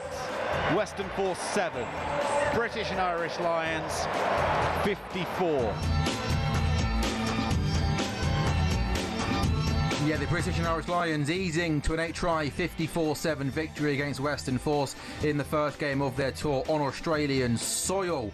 Dominant first half performance, Sheehan, Williams and Daly scoring in the first half, leading 21-7 at the break. In front of 46,656 people. That's a record crowd for a rugby union game in Perth. Beyond the break, it was all the Lions, and in the end they went out with a 54-7 victory in Australia. So losing their first game, their first warm-up game in Ireland, but they're in Australia and they start with a win. Delighted to say that joining us now live on talkSPORT is the former England international Topsy Ojo. Good afternoon, Topsy. How are you? Good afternoon, very well, thanks. How are you guys? We're really good, thank you. Is that just a job, a professional job well done for the Lions? Yeah, I would say so. Look, you look at the scoreline and sometimes it doesn't always tell you the story of the game, and you touched on it there. The first half, the Lions had to dig deep, they had to put the work in, had to survive a few early scares and probably, again, teething problems. It is only their second game of the tour, and for a lot of the guys playing this morning, it was their first time playing on this tour. But as the game went on, they managed to kind of grind the Western Force down, and they got stronger as the game went on. The Force got a bit weaker and the Lions ended up finishing with a flourish. So absolutely job well done, exactly how you'd want to start the tour for real, I guess, being out there in Australia.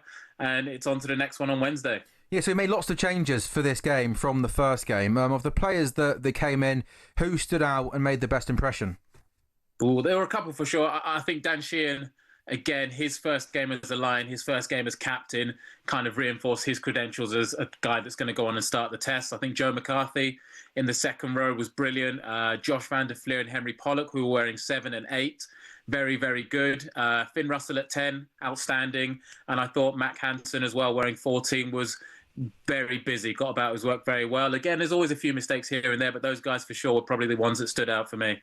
And then in terms of almost, building up to the first game against Australia and trying to peak at the right time, did Farrell make the right decision, do you think, to make changes? Is it important going into that first game that all of the squad has some sort of action in a competitive game, do you think? Or would you almost go the other way and, if he knows his team for the first game, stick with that in the build-up?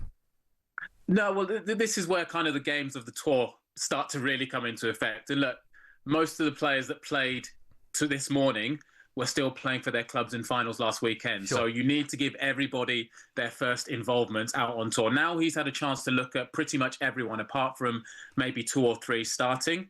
I guess, again, we'll see on Wednesday. The team will probably change again. Then there'll be a load of new faces. And after that, it's now, guys, go out and earn the shirt. Go out and earn the starting jerseys. It's 3 weeks today till the first test, and they're going to be playing every 3 to 4 days. So the time will actually fly by for them. You know, moving cities, there's going to be not that much training. One team's going to be preparing for the next game. So it becomes very, very tricky. And I'd like to think that Andy Farrell, he would have played the game of, right, if I'm picking the test team today, who would I pick? You then park that to one side, give everybody a clean slate and say, right, fellas, now we're out in Australia. Go out and show me who wants to be in the team. So the boys that played tonight have done that. The next group will certainly get their chance on Wednesday. Yeah, Topsy, hiya mate, hope you're all right. I just want to talk about a Northampton star, Henry Pollock. Obviously being Northampton manager, I heard a lot about him. He's done brilliantly well. Yeah. Unfortunately they lost and come unstuck against Bordeaux in the final. But I've seen the Bordeaux guys giving him a lot of stick. He handled that really well for such a young lad. What are we expecting from this lad, and has he done enough to be the number 8 for the Lions? Oh, wow. I mean, he certainly put his hand up this morning, absolutely. I mean, I love Henry. I know, kind of there's a bit of controversy surrounding him already and a lot of talk and hype, and it's easy to forget that he's a 20-year-old in his first full professional season. He's only got 1 cap to his name, and I actually said it to the boys the other day, I think. I mean, he could end up finishing this tour with more Lions caps than he does England caps, which is ridiculous. He's an incredible talent, and what I hope in this tour that he just goes out and enjoys himself. Yes, there will be moments, he got involved in a bit of a fracas after the score, which was absolutely fine because that's who he is. He's a confrontational character who likes these big stages. He showed up in the big moments in the game, so he had some wonderful touches, and I think that's it. I guess in sport, you're not used to the young kid coming in with his chest out, almost with a bit of bravado and going, hang on, you haven't earned the right to do that. No, he has. Yeah. He has. He's talented enough. He's got the attitude. I'm sure you probably met him and seen a bit about him as well, so you'll have your opinion too. I haven't had the chance to meet him yet, but I'm looking forward to it. I must admit, I'm going to try and get over there when the season starts again. But yeah, I like the way Andy Farrell just said about him. Literally, I want him to express himself. I want him to be him on the tour. I'm not so to try and take that away from him. So I think, is it a case of that? He's got this squad together now, and he just wants them to go and express themselves. That's it, absolutely. It's go and do everything you've done that's got you into this squad, but understand that you need to gel with the person to your left and your right to make the best team. So, you've got players from 4 different countries coming together who 4 months ago in the Six Nations were trying to knock each other's heads. You've now got a limited amount of time to become the best of friends on and off the pitch to make sure we are the best team that can go and beat Australia. So huge task, but it is what makes the Lions special, what makes it unique. And, the guys openly say, actually, I didn't like this guy and now I have to room with him. And you know what?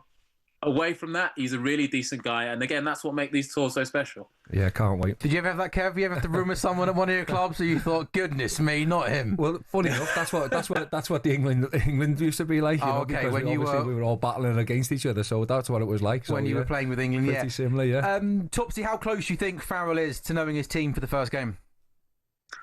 I'd say still very, very early, but I'd say he's probably about 20-30% of the way there. He'll have some key positions absolutely nailed on right now, who I think, I'd say Dan Sheehan from tonight nailed on to be the starting 2. Of course, Mario Itoje as captain will start in the number 4 shirt. I think as it stands, Finn Russell will wear number 10. Outside of that, it's fair game for everyone. And that's what makes it exciting because, I could pick somebody, you guys could pick somebody different, but they would all be fantastic. Kev will just pick a Northampton player. He's just biased towards Northampton. We're getting biased punditry from Kev on the Lions, which is bang out of order. Come on, Kev. Well, they haven't done too bad, so they've done all right this season. Have you been given the freedom of Northampton yet or something like that? Unbelievable. Topsy, just hold that thought. We're obviously over in Australia, our commentary team, live and exclusive rights. Let's hear from Ollie Chesham speaking to talkSPORT immediately after the victory. Ollie, just first of all, an easy one. Just try and sum that up for me. I guess much better than Argentina. Yeah, we said as a group we want to keep taking steps forward. It was a pretty not harsh review, but honest review of the Argentina game. We had to look at ourselves, and Faz and the boys have said we had a really good week's prep here in Perth, and things are starting to come into fruition. And again, the aim next week will be to take another step.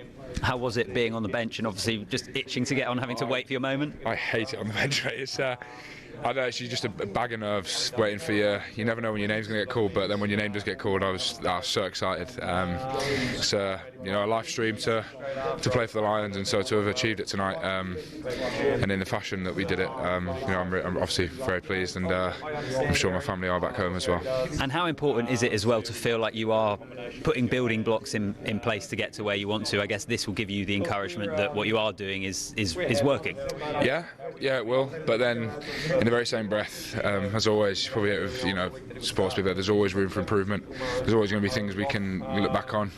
I mean, we went 7 points up, but then conceded within 2 minutes. So there's things to look at there. I think we made errors off the restarts, pretty consistently all night. So that'll be an area for us to tidy up, and then just general things that you get a feel of in the game, but the coaches will have all eyes on, I'm sure, over tonight, and so will the lads, and we'll get together in Brisbane once we've travelled and have a look, and then, like I say, aim to take another step forward in Brisbane. Topsy, you said there room for improvement. Where do you think there's room for improvement for the Lions? Yeah, a couple of areas. Ollie touched on the restarts there. I think they dropped 6, which is an area for concern. It's almost like you score and then you give the opposition momentum straight back. And I know they only conceded 7 points, but as the tour goes on and they face stronger, tougher opposition, and of course the Test series, that would be costly. Alongside that, the error count as well. I guess I know there's teething issues with new players gelling, but if every player in the team makes 2 to 3 mistakes, that then puts the rest of the team under pressure. So those would be the 2 areas for concern. And as much as in rugby and most sports, sometimes it takes a while to break a team down, I think he'd want to have better control early on. Outside of that, the one big area, not an area to work on, but the concern will be injuries. Okay, they lost Thomas Williams, a scrum half, who went off with a hamstring injury. And if that's anywhere from 10 days to 2 weeks and plus, you're already thinking about replacements in a position where they only have 3 scrum halves.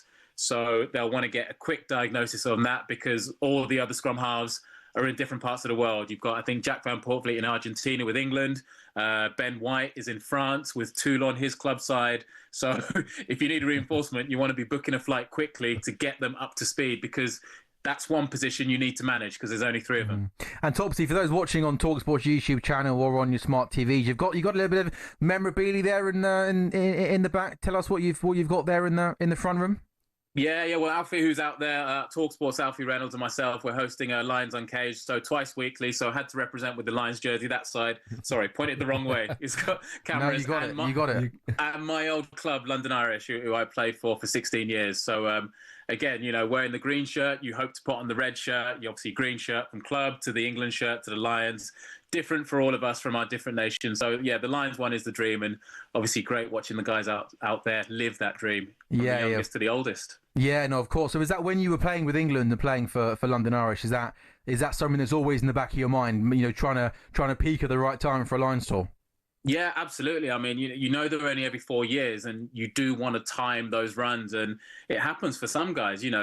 Take Henry, who we've been speaking about. If this was last year, where he was only about to come out of school, or he didn't have a year at Northampton Saints under his belt, a year with the England under-20s, who knows, would he be in this position now? I know the Lions tour for me would have been 2009. I just debuted for England in 2008, but I got quite a big knee injury. Right. So, and I didn't have time to make myself anywhere near kind of chance for selection. So sometimes timing works for you and sometimes it works against you, but ultimately the guys that get to represent that, they tell those stories for the rest of their careers. Topsy, who needs to play for the Lions when you can be covering it with talkSPORT and alongside the great Alfie Reynolds, right? Kev just said to me, honestly, he says, forget about, the times at Bolton and Newcastle. He says, being on talkSPORT is the peak of his career, right? Your words, Kev, not mine.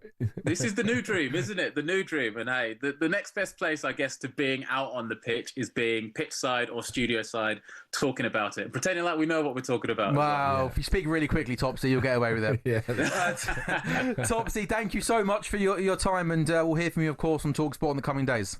Absolutely. Cheers, guys. Pleasure. Thanks, That's Cheers, Topsy Ojo, the former England international. If you didn't know this, where on earth have you been? But the British and Irish Lions, all of it is exclusively live on talkSPORT, and they continue their warm-ups on Wednesday at 11 o'clock, live on talkSPORT against the Western Reds. The Saturday, 19th of July, is the first match against Australia. We're bringing you live commentary of all 3 test matches, plus the warm-up games, and talkSPORT is the only place on national radio where you can follow all of the Lions action. And if you want content in between games, make sure you go out and check talkSPORT's YouTube channel. There is great content over there. Will you be watching? Will you be glued to? Yeah. I'll have it on the TV and I'll sync up the radio at the same time. That's the way to spend your Saturday mornings, right? Exactly. Yeah, I'm really looking forward to it. I must admit, I do love the Lions. So, I am into me rugby. I do like it. Used to, got into it more when I went up to Newcastle, watching the Falcons a lot. So we used to go on the Friday night, and sometimes went just to chill. So, got to know quite a few of them as well. So yeah, I'll be rooting for them and hoping that they'll get the wins what they need. Good stuff. Let's hope so. At 3 o'clock this afternoon, Kev, we're joined in the studio by Stefan Borson, because at the end of June, it's a crucial point in the Premier League calendar and has been for the last few years. And that's June the 30th, because for the vast majority of clubs, it marks the end of the 24-25 accounting period. And at that point, their sums must add up to make sure they're in line with the PSR rules. So you can imagine maybe for the next few days, some football clubs, it's going to be a busy couple of days. So Stefan Borson, who knows everything about PSR, the numbers man here at talkSPORT, is with us at 3 o'clock to tell us everything we need to know about all those important numbers. So if you want to get involved, 81089 on the text. If you've got a question for Stefan Borson, he's coming up at 3 o'clock on the Saturday session. Go on. He best be good, because I still don't know, and I've been involved in it for a long time, so he best be good. Make sure you're still here at 3 o'clock. It's Saturday session on talkSPORT.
just playing a couple of cover drives, aren't I? I'm so excited to find out what's happening in the first T20. I'm just playing a couple of forward defences. Yeah. It's the Saturday session on talkSPORT. Sam Ellard, Kevin Nolan with you until 5 o'clock this evening. It is, though, the first T20 international between England and India.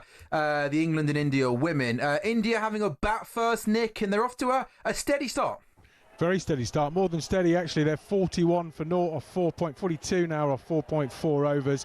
Shafali Verma on 13 off 15, and the imperious Smriti Mandhana 28 off 14. Smriti Mandhana actually skied one in the second over off Ellard, and Alice Capsey somehow managed to lose it in the sky. It nearly hit her on the head. Don't know whether England are going to really come to regret that, because Smriti Mandhana is the best, probably the best batter in the world, certainly the most expensive in the WPL. England got a decent pace attack, opening with Ellard and Lauren Bell.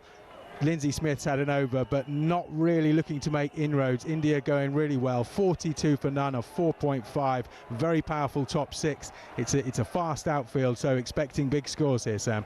Nick Ellaby, thank you very much. Back with Nick throughout the course of the afternoon. We're just watching highlights, aren't we, of the do you know where the tournament is? Yeah. You know where it is? It's in America. Yeah. Do you know what venue it's in? Is it Madison Square? Yeah. That's how great. That's where darts is at right now. They're playing in one of the most famous venues of all time, Madison Square Garden. Littler played his first round game at the Darts Masters over in New York. He took out first to 6 legs. He was 5-1 up. Have you seen it? Yeah. He took out 120, double 20, double 20, double 20 because he's Luke Littler and because he can, because he's an absolute boss, right? Yeah. You like the darts? Yeah, I really. Been down to Ali Pali? No, I've never been Ali Pali. Well, it was always because of, obviously we were playing. You can have but it's a 2-week tournament though, isn't it? You can have a night out. Especially when you're a coach at West Ham, you can get down to Ali Pali, can't you? I mean, I'm sure Deck would have got you tickets. Yeah. Well, I didn't need them to get me tickets, did I? Can you get tickets? Yeah, well, we used to be part of the sponsors, didn't we, and everything, and it used to know a few of the lads, and they used to come down quite a bit. What lads did you know? So all we was the famous 180s. Russ Bray. Russ. Was you a West Ham fan? Yeah. So they all used to come down, Russ, and then obviously the Master of Ceremonies. Yeah, there you go. You know them all. Yeah, I love my darts. I love my darts. Yeah. No, it is. And I felt like I like to say I liked my darts before Luke Littler came along. Oh, I was there pre-Luke Littler. Yeah, Phil Taylor. Yeah. Just for what was the Barney? Some of them, the finals, what they used to have. I remember. Yeah. You know what I miss now though, because I always remember the finals on New Year's Day. Yeah. Remember? And we used to play on New Year's Day, and then because obviously we'd have a break then, we'd always have like a couple of days off. So I always used to go out with all my friends, and we used to sit in the local and watch it. And you know when them they were just going at each other. And I always miss it now because it's always like the 3rd of January. Now or the 4th. It is the New Year's Day is always the quarterfinals. Yeah. They play 2 in the afternoon, 2 in the evening. Yeah. And I agree. I think something like that felt part of the calendar. The New Year's Day was World Championship final. Whereas you're right now, often I think always now quarterfinals is New Year's Day. Which just doesn't feel right. Football on Boxing Day, I always thought dart on New Year's Day. And this season, am I right in saying there's no football on Boxing Day this year in the Premier League? I'm not too sure about that one. Well, there's certainly in our league. Are you having a look? Yeah, well, no, I feel like I've said that, and I might have. I'm almost certain this year there's just games on the 20. Yeah, there's no games on Boxing Day. They go from the 20th of December, and then the next, so called the 27th is the Saturday. Right. So they've got games on the 27th of December. So I'm not sure there's Boxing Day. And you're not saying you're not happy, but it's a bit different this year as well, because am I right in saying that you guys in League 1, League 2, you're starting 2 weeks before the Premier League and a week before the Championship as well? Yeah, that's an early start for you guys, Northampton, isn't it? So this is the earliest I've ever been back as a sort of professional since I've been in professional football. Yet. And we started back on Monday, and that's all the clubs in League 1, League 2, and that's because of the 2 week start and the 2 week gap between the Premier League. But what it does, it makes it more difficult for us to get our loans in from if you're looking from them Premier League teams, from the Championship, and you're you're in the hierarchy. The Championship clubs will get first dibs on them, and then it comes down to you guys. Down to us. So I think it's been a bit of a boo-boo, if you like, from the EFL to sort of put us a week before the Championship, then the Premier League. I think it's all to do with just sponsorships and stuff like that, right. and obviously revenue. It's great having Kevin Nolan in the studio. One thing I remember as a reporter at talkSPORT, I never got to cover you as a player, but I remember covering West Ham games as when you were a coach. And one thing I'd say, Kev, that always made me laugh, because I always knew you were such a nice guy, right? My goodness me. Was it your job to get in the fourth official's ear? Like, was that something that was done? Like, did Moisey tell you to do that? Because I remember doing a game at Brighton, and I actually remember like being in the mix zone and seeing the fourth official after the game. And as I walked past him, I almost said to him, "Crikey, that Kev was in your ear, wasn't he, all game?" Was that just almost just emotion, just natural instinct to go over and be like, "Come on, what's going on here, mate?" Yeah, I mean, because sometimes you're looking at it and I'm having a look at it on the screen, and I'm like, what is he doing? Because I've got an actual, an instant replay there. Yeah. I can actually go up, and then because I used to know. And did you them politely ask him? Yeah. What were you doing? I was. I mean, there was a couple of times where I'd be a bit more, feisty. Ball to the red rag. You know what I mean? You look like a ball to a red rag most of the time.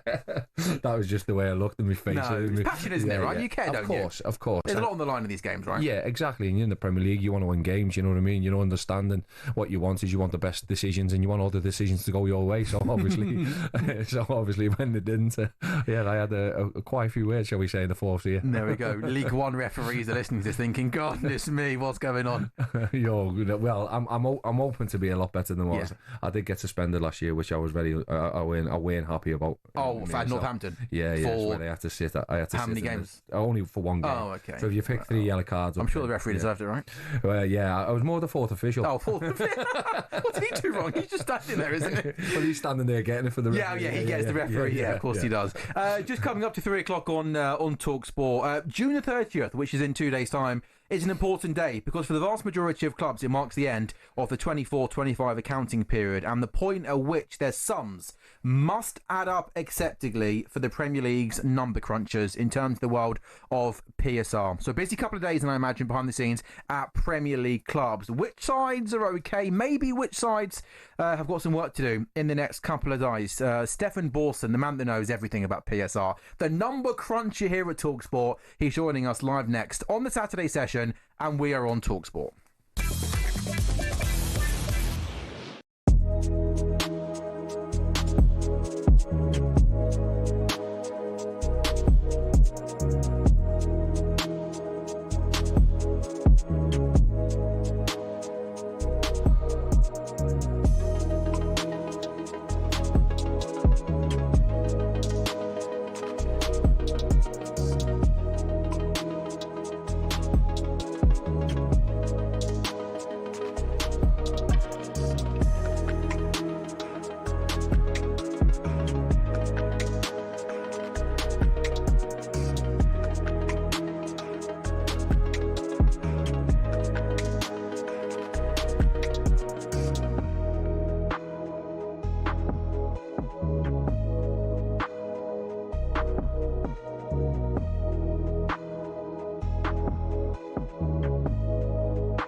A very good afternoon. This is the Saturday session. We're on talkSPORT. It is Sam Ellard alongside the former Bolton, Newcastle, West Ham midfielder and current Northampton Town manager Kevin Nolan. Kev, time's flying by, right?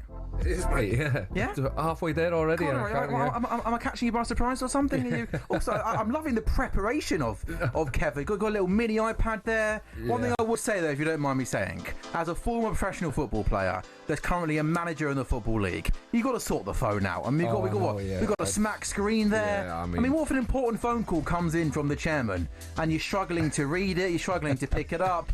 You must be due an upgrade, no? Well, no, all the upgrades goes to the kids now. Oh, Carl, I'm sure you can sort yourself out an upgrade, can't you, at some point, no? I'm at Northampton now. I'm not in the Premier League no more. You were for a long enough period of time, weren't you? Sam Ellard, Kevin Nolan with you until 5 o'clock. We've got 2 live football commentaries for you this evening at 8 o'clock, live right here on the world's biggest sports radio station, talkSPORT. England under-21s taking on Germany under-21s in the European Championship final. Live commentary from Joe Shannon and the former England under-21 midfielder Darren Ambrose. Then at 9 o'clock on talkSPORT 2, Benfica taking on Chelsea at the Club World Cup. It is now into the last 16 stage, but it's nearly the end of June, and that's becoming a crucial point in the Premier League calendar in recent years. And that's because PSR, and for the vast majority of clubs, it marks the end of the 2024-25 accounting period. And at that point, their sums must add up acceptably for the Premier League's number crunchers. Now, Kev, joining us in the studio is a number cruncher himself. The top financial football expert, Stefan Borston, with us for the next half an hour or so. It's nice to see you on a... Weird seeing you here on a Saturday, Stefan. Normally you're here Monday to Friday with White and Jordan, but good to see you. Yeah, good to be here. How do you find being, sat right next to Simon Jordan during the week? Is it? Do you find out? Well, he's warmed up. Has he warmed up to you? I've converted him to understanding PSR. Okay. And White might be... Do you think you better do that to us for the next half an hour? Do you think you'll be able to convert me in? It depends what your starting point is, really. Whether you object to it, or whether you think it's necessary, or whether you think it was brought in to, for the future of the game and for sustainability. Or I think I'm going to ask you the questions in the next half an hour. I think that's how I think we're going to do this. But I mentioned there, Stefan, why June 30th is such an important date for many clubs. So I'm guessing then the majority of football clubs, I imagine, will be happy with where they're at. But then will there be a few football clubs that might have a busy 48 hours to make sure they're all okay come June 30th? Yeah, well, I think the starting point is to look at where we were last season. So if you think about around this weekend, the equivalent of this weekend last season, a lot of teams were scrambling around. A lot of deals being done. So if you think about Nottingham Forest were doing deals with Newcastle, Newcastle were doing deals to sell to Brighton. There was, of course, Aston Villa were doing this crazy 3-way swap deal with Juventus with 3 players and Douglas Luiz going and 2 players coming the other way. None of those players have basically played any football this season, which is interesting in itself in terms of assessing why they were doing that deal. But it was busy. And of course, right now, there's lots of chat about deals that are going to happen, but there isn't this rush to get things done by tomorrow night. And that suggests that for almost every club, they don't have a PSR issue for 24-25. Okay, now we think that probably Leicester might have, because we know that Leicester have got a whole load of problems from 22-23, 23-24, and that tends to have an impact on 24-25. They may have just got under for 24-25, but certainly they were very close, which is part of the reason why they've only just decided to remove Van Nistelrooy. Yeah. But they're not scrambling around to sell a player, as far as we know, right now. Now, it might come tomorrow, it might come on Monday, before the deadline, but it looks like they're probably okay. The big one that's been flagged up consistently is Aston Villa. Now, it does look like Aston Villa are short, but Aston Villa are not looking, as far as we know, to desperately get a player out the door before Monday night. That suggests that if they do have a problem, they are going down the Chelsea route, shall we call it, which is, what can we do with the women's team? Or can we find a car park or other building within Aston Villa Football Limited, whichever the reporting entity is? Can we find a bit of the business effectively to sell to another part of the business to take a book profit, which gets us over the line in terms of PSR? I suspect we will find out in the coming weeks that they've done something with the women's team. And there's certainly a lot of noise about that happening in the background. And my expectation is that we will learn something about that, either minority sale or a sale of the whole thing to another entity within the wider group. So in terms of that, let's say selling the women's team, do you think, in your opinion, that is an acceptable way to make profit for PSR? Well, I think it is now, because I think, once you get to a point where we've gone through, let's say, 2 years of permitting the sorts of transactions that Chelsea have been permitted to undertake, the sorts of player swaps that have been allowed, and player swaps is a bit wider than whether they literally go the same day.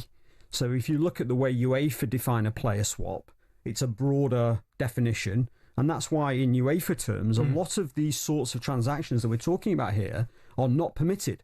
And so they will be removed from the calculation when it comes to the UEFA tests. Sure. So is it working for PSR? I think it's fine for Villa to do it because Chelsea have been allowed to do it, and because the clubs together have had 2 opportunities to change the rules and on 2 occasions decided not to. So once you get to that point, it's perfectly acceptable, in my view, for Aston Villa to be treated in the same way and to use the same rules that Chelsea have used. So yeah, I think it's fine. Just on that, why do you think that the clubs keep voting to keep it if there are all these loopholes which they've found? I think you can take it on face value the first time round. So the first time round, when it came up in June of 2024, before Chelsea had sold the women's team, but after Chelsea had sold the hotels, I think it's reasonable to say that the reason they rejected it at that point was because the way that the drafting of that rule, it was too wide. So it would have stopped too many different transactions that were legitimate. And so they said, well, no, you've come up with the wrong wording for that rule change, so we're not going to accept that. And it got voted down. I think when it's come back this season, because in the interim period, Chelsea have done the women's sale at £200 million, which is an enormous number in the context of PSR. It's effectively moved their limit for last season from 105 to 305. So no wonder they didn't fail for 25. For 23-24, because they had a huge... They're massively over. They had a huge capacity because they'd sold the women's team for £200 million. So, of course, they didn't... And on top of the 70 million that they'd done the prior season. So, of course, they didn't fail. But once you get to that point, and once you've allowed one team to do it, you then go around the table and say, well, who wants to vote through this rule that stops anybody else doing it? They obviously all say, no thanks, because we might need to use it. Aston Villa fans might be listening to this, and they obviously missed out on Champions League football last season, which is obviously going to be massive in terms of income coming into the football club. But Aston Villa fans might be still struggling as to why they are in this position where they might be the club at most risk of failing PSR, because they'll say John Duran, £70 million. Diaby, £55 million. Louise, £45 million. Philly Jean, Archer, Diogo Carlos. About 8 players the football club have sold in the last couple of years.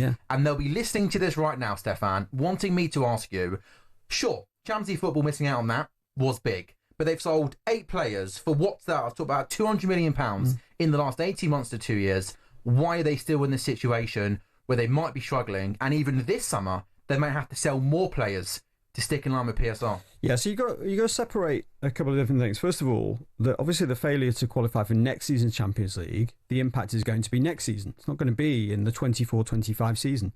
And the reality is that they gambled really in 24-25, and it was a legitimate gamble because they already had one of the lowest wage bills of the English clubs in the Champions League, well, the lowest, and therefore needed to invest in the squad. Whilst the wage bill itself was lower than the other clubs in the Champions League, as a proportion of their revenue, it was very large, right? So it's coming up to sort of 85%, I think it was, when you take out the slight complexity in the way that they reported last season, because they moved their accounting date because they were short on PSR. It meant that the accounting period was 13 months. So you had 13 months of salary, not 12 months. So when people talk about them having 90% salary versus revenue, it was because there was an extra month of salary in there. So you annualize it down, it was about something like 85% from memory. So very big cost base. And of course, when you've got a very big cost base, there's not a lot of flex in terms of where else you can generate profit, because you've only got 15%, even when you've only taken just the wage bill. And of course, clubs have got lots of other costs on top of just the wage bill. They've got the cost of running the operation, they've got all of that stuff, and then of course there's the amortization cost, which also comes into football clubs. Bottom line is they took a gamble last season to invest heavily so that they could perform well in the Champions League, and then they doubled down in January. And they doubled down with Rashford, which, Rashford... Big wages. Big wages, and probably a total cost of, let's say, £10 million minimum. Okay, so let's say they pay half his salary and had no loan fee, probably a £10 million cost there. Asensio, Disasi, these players were very expensive gambles in the second half of the season that needed to pay off, really, with a higher league position. That's probably only worth £2 or £3 million. So they probably, they would have hoped to have finished in the top 5. They finished 6th. And maybe they would have hoped that they could have got to the semi-final rather than the quarter-final. Now, that's not to say they didn't have a good season in terms of the European situation. They made a lot of money from Europe, probably made about 70 before match day in terms of what they brought through the door, which for Aston Villa is a huge amount of their historic turnover. So it was successful, but the problem is their cost base is very high and they've taken a chance, and which means that they're very, very close to the limits. Now, it may be that they're only 10 million over the limit for this season, but it's still £10 million, and they've still got to find that 10 million from somewhere between the end of the season and June the 30th. And so there's limited options. Once you get to that point, there's no other levers to pull. You could be, if you're Manchester United, you are in a preferable position compared to some teams in that you can say, well, we'll go off to Malaysia and Hong Kong and we'll charge them £8 million. Yeah. We'll play 2 games. The players will all complain, but we'll generate £8 million, which will help on the PSR. If you're Aston Villa, after you've gone through the season that they've just gone through, it's very unlikely to be able to go and do that kind of situation. So the number of options that a Villa has, really it comes down to, can we sell a footballer, preferably a player that's got no book value, so a young player, or can we sell an asset such as a women's team or a hotel? But of course, very few clubs have got a hotel in central London. So it's that they're just a victim of the system as opposed to doing anything wrong. Aston Villa have done nothing wrong. They've been ambitious and it's worked. And lots of people will be listening to this right now, Stefan, saying PSR is penalising ambitious football clubs like Aston Villa and also maybe Newcastle as well to try and get to that next level and really compete for the big trophies. Stefan Bolton's with us on the other side of this break. So much more to talk about, so many other football teams to discuss and maybe potentially where they're at in terms of PSR for the next year. I was going to ask you about the Club World Cup as well and just what impact that's having on clubs' finances and how important that's going to be moving forward. At the Saturday session, we're on talkSPORT.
love a Saturday afternoon, don't we? And we love a Saturday afternoon on talkSPORT. Sam Ellard alongside the former Newcastle, West Ham and Bolton Wanderers midfielder. Stefan Borson, the top financial football expert, is with us in the studio. I feel like I've learned more, Kev, in the last 15 minutes than I have done in the last 15 years of my life with Stefan breaking everything down for us, right? Well, it's just how simple he makes it sound, isn't it? It's the way you explain things, and that's what you want to do. He's made us say that, hasn't he? In the outbreak, he wasn't. He wasn't. That, there's exactly that. But I just wanted to ask a question because I find it strange. Man United, for instance, they haven't finished in Europe. They lost in the Europa final, but all of a sudden they're spending 120 million or trying to spend 120 million. What's the deal there? And I mean, because I'm PSR, it's just like, well, where have they got this 120 million from all of a sudden? Yeah, well, you've got to separate with Manchester United and other clubs, of course. Yeah, you've got to separate PSR from cash. Yeah. Okay, so there may well be an issue in the coming months with Manchester United and having the cash to pay for the day-to-day running of the club, the wage bill, which is clearly very large. Yep. As a Big Six Premier League club, all of their wage bills are very high, and the instalments on footballers. So we've seen Ratcliffe say before, you have to remember we're also paying 90 million out this summer for players we don't even like. Yeah. Sancho and Anthony and these sorts of guys. And that's just the way football works. If you sign a player today, you don't pay the, let's say, £60 million up front. Very rarely would you do that. You'd pay it over 2 or 3 instalments. So we know, for example, in respect of Kuna, that they've just bought, that's going to be, I think they've got to make all 3 of the payments by the end of July next year. Okay? So I think they've got 1 payment now and then 2 payments next season. So there is a cash cost there. And then there's the PSR cost. Now, the PSR cost, you have to remember, is all forward looking. So if you buy a player today, or Monday night. Let's say in Mbeumo. They sign Mbeumo Monday night. Monday night, they sign it. For £65 million. There is 0 cost in the 24-25 PSR calculation because all of the cost from a PSR perspective is in the forward period. Sure. You've got the 60 million fee, let's say, which you amortise over 5 years, about £1 million a month, and then you've got a salary, which, let's say, for the sake of discussion, is another £1 million a month. Okay, so you then have £2 million per month of cost in the PSR calculation for Mbeumo, but that is separate from the cash situation. So they may well have to deal with the cash situation by raising money from somewhere, and this is where people will say, because I say, well, maybe they're going to get it from their shareholders, that could include the Glazers, and then people will laugh at the possibility of the Glazers putting money into Manchester United. And of course, it's not happened very often in the past, but there will be a point in which they will potentially need cash. But the key point for United this summer is beyond these 2 signings that they're making now, the focus will be how many players can they sell? And that will fix 2 things. It will fix the PSR issue if they sell Rashford and Garnacho in particular, because those players are in the books for 0. Yep. And it will also fix the cash position as well, because clearly the fees will be best part of £100 million that will flow in over the next 3 years, which will offset the payments that they've got to make and the market opportunities that they may then go after if they sell those players. I think if United don't sell players in the way that they hope right now, you might find that these 2 signings are the only bit of business they do, maybe one other one, right? That they will need to sell players, and they're not alone, and there's a lot of players that need to be sold by the big clubs. Chelsea have got a lot, Manchester City have got a lot. There's going to be a lot of business of players on very, very big money who are available in the market between now and the end of the market. Liverpool have got 1 or 2 as well. Even you've got Darwin Núñez. Again, big money, big transfer fee. Not going to be easy to move these players on, and so I think a lot of the rumours that we're hearing about of interest is Manchester United in particular putting their ducks in a row if they can move Rashford, move Sancho, move Anthony, move Casemiro, move Garnacho. These are the players that are going to make a material difference. They're on massive money. Massive money, yeah. That's and then on top of that, they've actually got some chunky fees that could flow from them. So maybe not so much on Casemiro and Sancho, but on the other ones, they're going to want significant fees.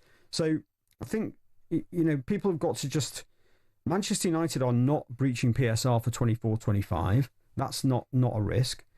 They have actually announced their most profitable season in about 6 or 7 years in terms of how the outturn of the season. So because they're listed in New York, they have to guide as to how they're going to, what their numbers are going to look like. So they've already said, we will have the most profit that we've had since, I think, something like 2019 from memory. So that's why United can spend, but there is going to be a cash crunch coming for Manchester United, especially if this season doesn't go well. Stefan Borston is going to be with us on the other side of the news, because we want to talk a little bit about the Club World Cup and the financial impact that's having on teams that are playing in it compared to other teams that maybe played in the Europa League or the Conference League. Stefan's got some brilliant numbers there. And in particular, I want to pick Stefan's brains on the 3 teams that have come up to the Premier League and how this deadline affects them, if it does affect them in any way, shape or form differently to the other Premier League teams. And also perhaps I want to ask Stefan a bit about Newcastle, because I think when people talk PSR, lots of people, Kev, will mention Newcastle. We know they're obviously owned, they've got the wealthiest owners in the world, and people want to know why they aren't able to spend more money. Stefan will tell us about that in a couple of minutes' time. Stick with us here on the Saturday session. We are on talkSPORT.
And it is the Saturday session live on talkSPORT. Sam Ellard alongside the former West Ham, Newcastle and Bolton midfielder Kevin Nolan. Lots going on in the world of sport today. If you missed it earlier on this morning, the Lions running in an 8-try victory in the win over Western Force. That was live on talkSPORT. We got a massive game tonight on talkSPORT. England under 21s taking on Germany under 21s in the European Championship final. 8 o'clock kickoff live on talkSPORT 2 at 9. Benfica Chelsea in the Club World Cup last 16. Also in the world of cricket, England's new era under the head coach Charlotte Edwards and captain Nat Sciver-Brunt continuing with the first of 5 T20s against India right now at Trent Bridge. Watching for talkSPORT is Nick Ellaby, and Nick, India looks set to post a pretty big total.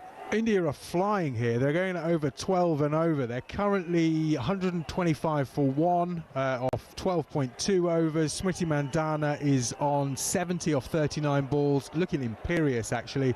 And Harleen Diol at the other end, 28 off 14. India's top 6, very powerful. But England have been a bit off it in the field, to be honest. We've just seen Danny White-Hodge drop Diol on the boundary. Regulation catch, just spilled out of her hands, and also Mandana should have been caught on 13 in the second over, but somehow Alice Capsey lost it in the sky. This is a good test for Charlotte Edwards and England here after they came through and smashed the West Indies. They've got 5 T20s against India before, 3 ODIs, and then that World Cup in India at the end of the year. So this is a really good test for England. India 128 for 1 off 12.3, looking to build a massive total at Trent Bridge. Thanks, Nick. Back with you throughout the course of the afternoon. That's the Trent Bridge at Ratcliffe this afternoon. Sonny Nolan, Kev, I believe, a 20 off 30 for the little lad. Yeah, he's delighted. Yeah, he's just texted me, said he's got 1 forward, he creamed it back over the bowler's head. So beautiful. 20 off 30 though, not very Bazball, is it? 20 off 30. Well, less than a run a ball, and a Sonny Nolan. We need. Tell him to watch Ben Duckett's Scooping. Yeah, and we need to see some scoops. We need to see 20 or 30. There we go. I'm sure that there's no better feeling than creaming one back over the bowler's head for 4. Yeah, he took great pleasure in texting that. That was a separate one just after. Oh, was it? He wanted to get that one out there. There we go. So Sonny Nolan in action for Ratcliffe FC. Ratcliffe CC probably this afternoon. Stefan Borson, the top financial football expert, we've loaned him from White and Jordan. Hope Jim's okay, by the way, Stefan, with you being with us this afternoon. Yeah. I'm sure I hope he's not watching or listening this afternoon, Jim. But June 30th is an important day in the world of PSR because for the vast majority of clubs it marks the end of the 24-25 accounting period and the point at which their sums must add up acceptably for the Premier League's number crunch. As we spoke earlier on about how Aston Villa might be the one team who could potentially be in a bit of trouble, but Stefan explained we're maybe selling the women's team, how that could potentially raise a lot of profit. Stefan, talk to us about the Club World Cup. We know this tournament is existing because of money, and goodness me, it's a lot of money involved. Yeah, I think Infantino did deliver in the end. I think it was a bit hairy in terms of where he was going to generate the money required to keep teams engaged in the tournament. But at the 11th hour, he managed to pull. Yeah, I was just going to say he pulled it off. To pull a friendly £1 billion out of PIF. Really, I mean, indirectly, it came through DAZN. But just coincidentally, no doubt, that PIF had just put £1 billion into DAZN. So They were in funds to be able to deliver that. And also, coincidentally, of course, we will have a Saudi World Cup in due course. So, but all coincidentally. What are you implying, Stefan? I don't know. I mean, he's just a good negotiator. Just did it all at the last minute. But look, it's serious money. And we've known it was going to be serious money. I think when you start to do the maths at this stage of it, so we've just come out of the group stages, we knew that UEFA had done a really good job in terms of getting their chunk of the participation money so that they were always going to be very well catered for, even in the worst case scenario. So even, if you go right down the list, even if you look at Salzburg have still delivered $15 million, which is very material for Salzburg. You've got to remember, they come out of a league where the total revenue of the Austrian league is about the same as Brighton. Wow. The total revenue. Crikey, yeah. So it's a very, very significant amount of money, even for a club like Salzburg. Then if you go to the top of the table, which of course is City and Real Madrid, probably were sharing something like $35 million each just for turning up. And then on top of that, they've done about another 15 each so far. So City are about 52, Real Madrid about $48 million gross, of course. And the thing that people do forget about these tournaments are there are some very significant costs, because clearly taking 60, 70 people to the US, 5-star, for so far 2 weeks, probably 3 weeks, maybe 4 weeks, is actually very expensive. So are the flights, and so are the bonuses that they no doubt have negotiated with the players to keep them engaged. Because, of course, we know that there's going to be some kind of damage to the players, and I assume that the players have done a good job in negotiating their bonuses. So it's not pure profit, but just in terms of the scale of this prize money, it's very, very significant. I mean, just to put it into some sort of context, City have already done around about the same amount of prize money that Spurs did for winning the Europa. Chelsea themselves have almost doubled what they made from the conference last season. Already? Yeah. And they won the Conference League. Correct. That's remarkable, isn't it? Almost double. Almost doubled it, and they're in the last 16. Yeah. And they could go higher, and it could go more. And this is the key as well. Yeah. You now get to this point. So just to understand, you're now talking about... forget winning it. I mean, just to get to the quarterfinal, you get another $13 million. To get to the semi, you get another 21 on top. To get to the final, you get another 30 on top. And to win it, you get 40. Now, if you were to go and look at how the total prize money of about $125 million compares to the whole of the Champions League, that's the equivalent, effectively, of coming in the semi-finals of the Champions League. Right? That's where it puts you. Just prize money. And then we wonder why clubs are so keen to go and send their players over, and we wonder why clubs are so interested in this tournament, Kev. While people sat there and thought, what's the point of this? Well, that's why. I think it was the moment, and as he said, in the 11th hour when Infantino then come out and said, it's going to be $100 million prize money, everybody went, oh. Yeah. And all of a sudden it went from a tournament where everyone was thinking, oh, are we going to see sort of the second sort of reserves, if you, or what you like to call the reserves, team, or the second team, or whatever way you want to put it. I think everyone was sort of thinking that way, and there'll be lots of changes in it. All of a sudden, it become real, and it was a tournament. Now, have I watched it? Have I seen it? I haven't seen a lot of it, I must admit. But now all of a sudden, it starts getting interesting, and then when you see them numbers. Yeah. You understand why, everybody sort of gone and took it. Hey, the dream's to get Northampton in there one day, right? There we go. Make sure you get a decent bonus in your contract if you do get to the Club World Cup. Stefan, so much to ask you. You're with us for about another 5 minutes or so. Lots of Newcastle fans texting in, wanting to ask you about where Newcastle are at. We know Newcastle have got the wealthiest owners in the Premier League, but it was last year, touched on it at the top of this hour, having to sell one of its most promising young players in Elliot Anderson to comply with PSR. talkSPORT Simon Jordan, not so long ago, spoke about how PSR is not sustainable moving forward if Newcastle, who have got more money than anybody else, can't be allowed to spend. Where do you stand on that argument? Newcastle fans will be listening to this saying, we're in the Champions League, we want to take down Liverpool, we want to take down Man City, we've got the money to do that, and PSR doesn't allow us to do that.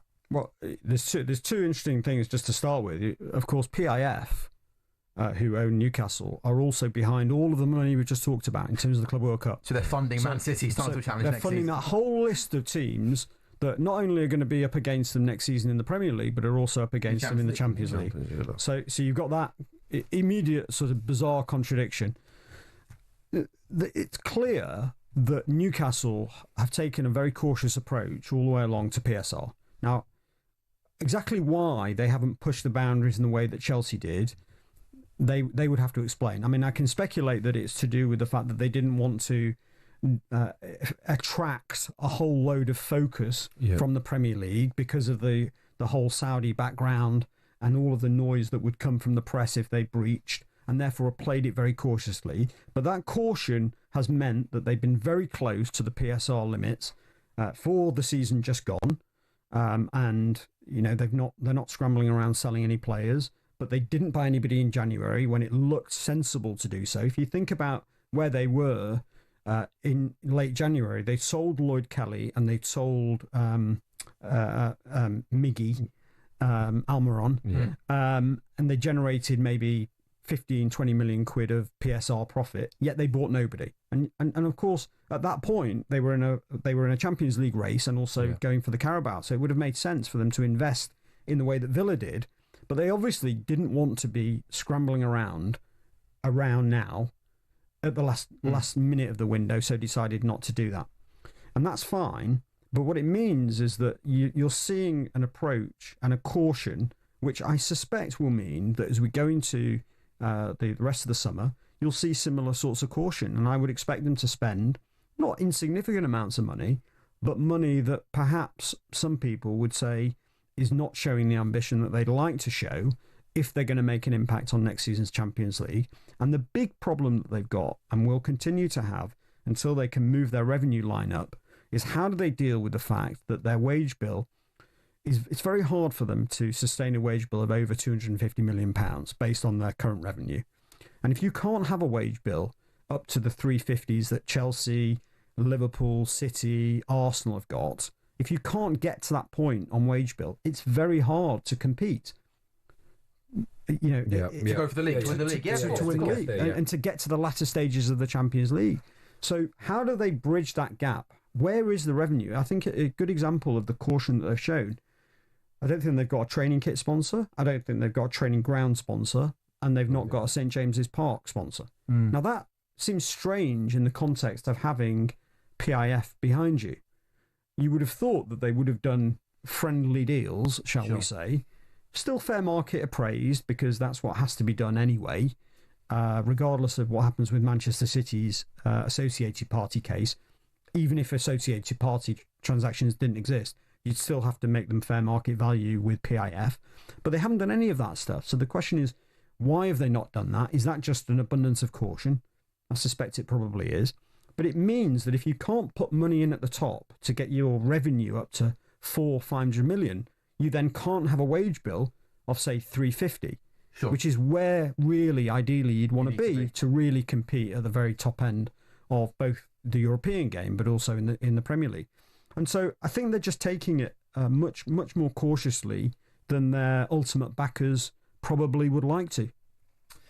Stefan, it's been a fun 45 minutes. It's been we've got through a lot, and you're yeah, I've really enjoyed it. You're looking all Stefan Borsan, don't you? Yeah, I mean, I've really enjoyed it. Thanks, Stefan. I really appreciate your time. It was easy work than one, John. Eye-opening. Well, you have Simon, so saying no Simon. No Simon. There we go. Kevin Nolan over Simon instantly Jordan. Easier. Right? Oh, there we go. Stefan, thank you very, very much for your time. I'm sure you'll be on talkSPORT in the weeks to come if anything big happens over the following weeks. This is the Saturday Session with Sam Ellard and Kevin Nolan.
A very good afternoon. Saturday session live on talkSPORT with you until 5 o'clock with Sam Ellard and the former Newcastle, West Ham, Bolton midfielder Kevin Nolan. Kevin, we were just speaking there with Newcastle, with Stefan Borston and the financial situation they find themselves in right now. We'd love to talk about your time playing at Newcastle, because you had a couple of seasons in Newcastle, didn't you? Moving in January 2009. Was it a £4 million fee Newcastle agreed? Yeah, I mean, what do you think Kevin Nolan would be worth now in 2025?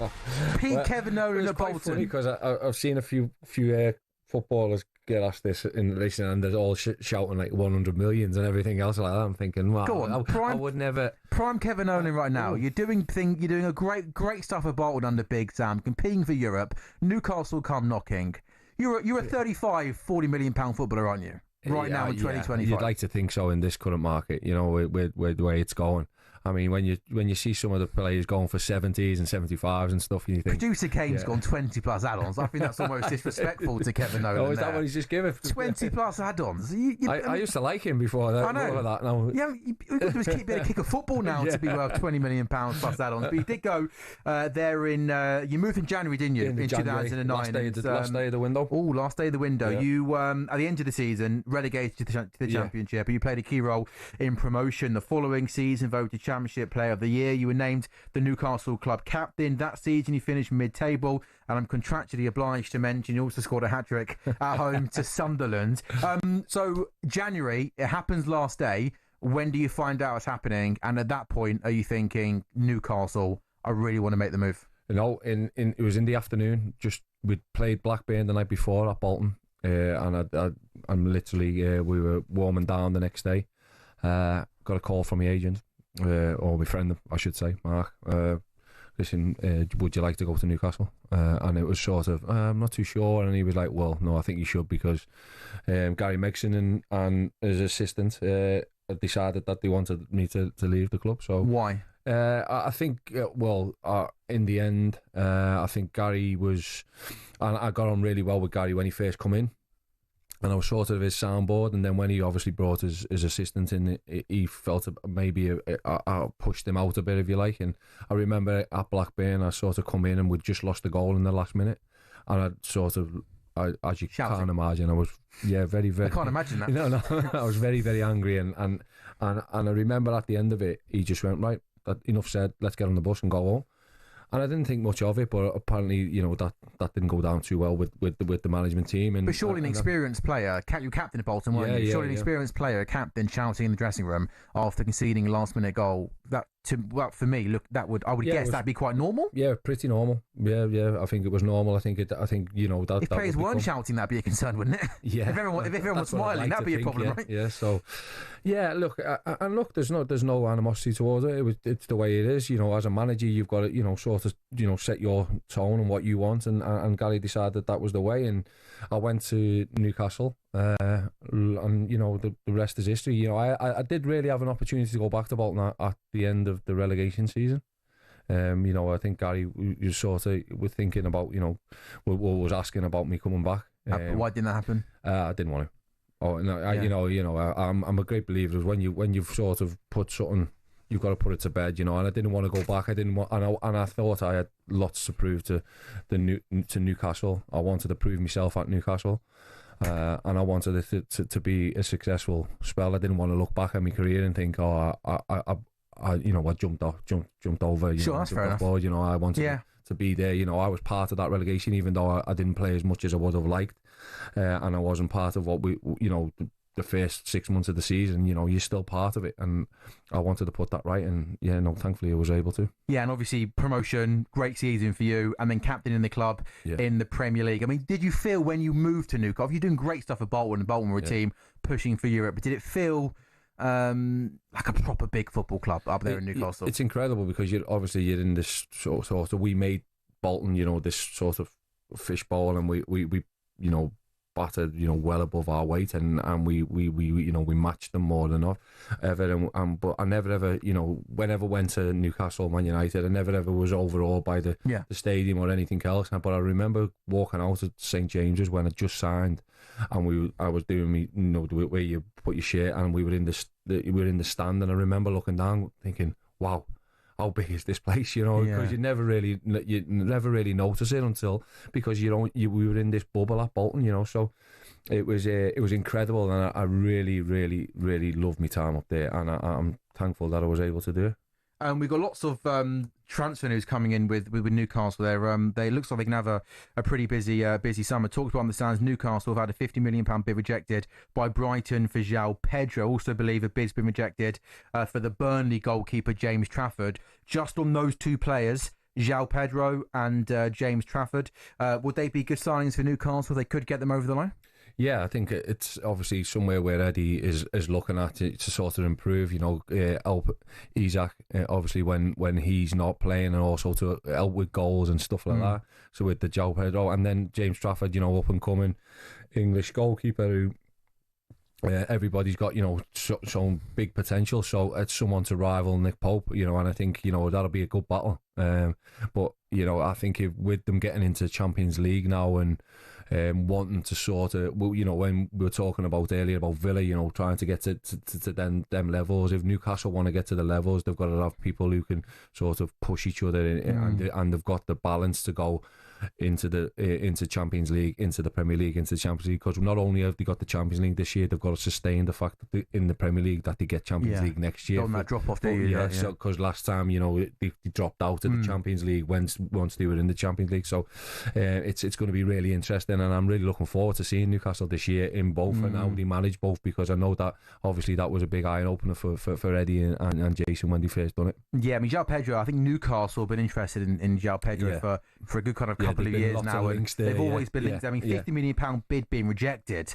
I mean, what sort of number do you think would you go to from a Newcastle point of view? Because I think he's a top player. I think he's been brilliant at Brighton, can play anywhere across the front three. Premier League proven at a good age. I think he's got a really, really high ceiling as a player. I really liked him at Watford, I must admit. We looked at him when we were, before he went to Brighton, we were looking at West Ham. Okay. So he was always on our radar. So he's a very good talent, very good talent. I suspect that between 60 and 70 million. I'll probably get him. But you know, you always go in the opening bids with a little bit of a low ball and then see where it sticks and see how long it takes to probably come back. And if it comes back a bit later, it means that they've had a little discussion on it. So yeah, I'll be interested. And I'd like to see him in a black and white shirt, I must admit. And obviously you'd have managed against Eddie Howe when you were at Newcastle, West Ham as part of the coaching. So obviously someone that you managed to spend much time with. Did you get to know him at all? Was he someone you rate highly? Yeah, but obviously, you know, I'm delighted that he's doing well. I'm delighted that, you know, there's an English manager managing Newcastle in the Champions League. He's been able to do, you know, the Carabao Cup success. Him and Jason are, you know, a really good partnership and a good team, and you can see he's funny, Jason. Yeah, and Nolan, Tyndall, both of them. I mean, that's the fourth official there. Might as well just go home and not even bother, right? We'll just go at each other, me and Jason. But yeah, look, I'm delighted that they're doing so well, and I want them to continue. You know, with it being one of my own clubs, I was at Wembley when they beat Liverpool earlier on late on in the season, but earlier on in the year. In hospitality or in the Liverpool? Yeah, well, I was part of the Newcastle Legends, so it was nice. Yeah, I got well looked after. I took my boy with me, Sonny come with me, which was brilliant. Did you tell them you didn't want to leave? No. Didn't even want to be there, did you? Yeah. Newcastle legend Kevin Owen didn't even fancy St James's Park at the time. No, I must admit, when I was delighted when, you know, obviously I'd done the deal and we got it over the line. So I just never see myself leaving Bolton. That was the thing. I just always thought I was going to play my career and I was just going to be Bolton forever, you know. But it wasn't to be. But I'm delighted with the choices I made and the opportunities I was given, and you know, thankfully I took them at all the three clubs. Yeah, happy days. It went okay, getting back up to the Premier League club captain. And yeah, that news there. talkSPORT on the sound is the Newcastle have had a £50 million bid rejected by Brighton for João Pedro. Also believe Nottingham Forest have rejected a bid for Anthony Langer from Newcastle. So Newcastle trying to get stuff done, not at the moment getting anything over the line. We are approaching 4 o'clock on the Saturday session. Sam Ellard and Kevin Nolan with you this evening on talkSPORT until 5 o'clock.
It's the Saturday session. We are live on talkSPORT. Sam Ellard and the former Newcastle, West Ham, Bolton midfielder Kevin Nolan with you until 5 o'clock this evening. And don't worry, I promise you, I'm going to be asking Kev all about the glory days of Bolton between now and 5 o'clock. We want a JJ Okocha story, please, Kev. Ooh. We want a Stelios Giannakopoulos story. I want a big Sam. I've got a really good Stelios one. I'm Big Sam. I've got a good one of him. We got some. Should we finish off the hour with some story time with Kevin Nolan? That sounds fun, doesn't it? We're with you this afternoon until 5 o'clock. Then it's kick-off with Ollie Klink and the former Liverpool winger Jermaine Pennant. Remember playing against Jermaine? Yep, I remember JP from a young age. Yeah. Obviously, he come from Notts County, didn't he? Sure. So Arsenal bought him from there. So he's a real nice lad, Jermaine, and what a talent he was. Probably didn't get to where he probably wanted it, if you like. God, he's coming in later. Careful, Kev. No, but you can have a crossover at 5 o'clock with him. No, JP he's a good lad, and what a player he was. You know, when you think about the hat-trick for Arsenal, you know, and when he done that and everything else, you think, wow, he's going to go again now. I fully expected him to, but and he started in the Champions League final as well, which not many people can say they've done right, which is pretty cool. 2007 that would have been when Liverpool lost that game to AC Milan. And you grew up a Liverpool fan, didn't you? Grew up a big Red. I was at the 2005 one when they come back against Milan. Yeah, I was there. That night was Istanbul. It was some evening. I was going to say some evening. Yeah, I remember like sort of. How old were you in 05? I must have been 20. That's the prime of your career, 20, right? Well, 23. Okay, yeah, 23. So obviously playing for Bolton, went out with all my mates to watch the final. I remember at half time I had like two brothers, Bobby and Ian, Oldham, and they were arguing because come on, support the team, and the other ones just you know having a real bad go at Liverpool because they were 3-0 down, and I'm sort of pulling them apart, going, all right, calm it down, boys, and then all of a sudden Kevin Nolan calm people down. Who would have thought it, right? Well, I am, you know what I'm like off the field. It's only on the field. I know. I'm in the passion and that, but yeah, off the field I'm a bit. Was it strange playing against Liverpool then when you were a Bolton player? That first time going to Anfield must have been pretty amazing for you and your family, right? Yeah, being at Anfield, obviously. Oh, and you're really? Yeah. Did you win? We drew 1-1. Okay, take the point. Yeah, we'll take the point, of course. Yeah, I was delighted. Yeah, but no, we never found it weird at all. No, obviously all the family were there and friends were at Anfield and everything else. But yeah, I never found it weird at all. I just really enjoyed it, loved it, and obviously wanted to win because I was a Bolton player. Must have been even sweeter when you scored the winner at Old Trafford in 2002, was it? Well, 2 years on the spin, mate. 2 years. Oh, the 2 years on the spin. There we go. I think I've done my research. Beautiful. Did you celebrate by giving it one of those ones? Yeah, I give the eel cup then. I didn't know what to do. It was a volley, and when it went past Barthez, and then the second year was the 1-0, yeah. But my dad was pleased because he had a nice bet on me to score first, and scored the first goal and the last goal, and obviously we won 1-0, so we got paid out on both, and he had 1-0 as well. Oh, so beautiful! Yeah, it was scoring Old Trafford, right? Happy days. He was there, so it was, absolutely fantastic. Some great times. Yeah, brilliant. So if you are listening to talkSPORT, we've got the live commentary this evening of the England 21s against Germany on the 21s. 8 o'clock kickoff in the final of the European Championships. That's an 8 o'clock kickoff on talkSPORT, and 9 o'clock on talkSPORT 2. Chelsea in Club World Cup action. They go to Benfica. But Kev, you are not just a former player, you're also a current manager as well at Northampton Town in League One. Back, weren't you, in pre-season training over the last couple of weeks? I want to talk to you about a managerial change in the Premier League, because we found out a couple of days ago that Keith Andrews is the new Brentford manager on a 3-year deal. Thomas Frank, of course, departing the club, going to Tottenham. The former Wolves midfielder Andrews joined the Bees last summer to work under Frank as the club's set-piece coach, having previously been on the coaching staff with Sheffield United, MK Dons and the Republic of Ireland. He is now in the top job, his first step into management at Brentford. Let's hear from Keith Andrews speaking to Brentford's in-house media channel. Very appreciative of the owner, the board, the staff that have supported this decision. It's an opportunity I feel I'm very capable of doing. I'm ready to do. The potential of the football club, the potential of the players, the potential of the staff underpin a lot of what has brought success to this brilliant football club. I mean, Kev, you're a manager yourself in League One at a very similar age, I'm guessing, to Keith Andrews, who's 44. When you see Brentford, an established Premier League team, take, some would say, a gamble on Keith Andrews, promoting him from within into his first job in management in the Premier League. Does it give someone like you a real sort of a bit of excitement? Because you see him getting an opportunity in the Premier League. It must give so many other young coaches real hope that that could be them one day. Yeah, first and foremost, I want to say I'm delighted for him. You know, it's a great opportunity for him, and don't see why not. You know, Thomas Frank was brought from within. You know, he you know, very little known about him before he was given the job, of course, at Brentford beforehand. So they would have done the due diligence. You know, the owners, they're not going to just appoint because they've done it before. They would have thought, you know, he knows the squad, he knows the team, he knows the club, he knows what's expected.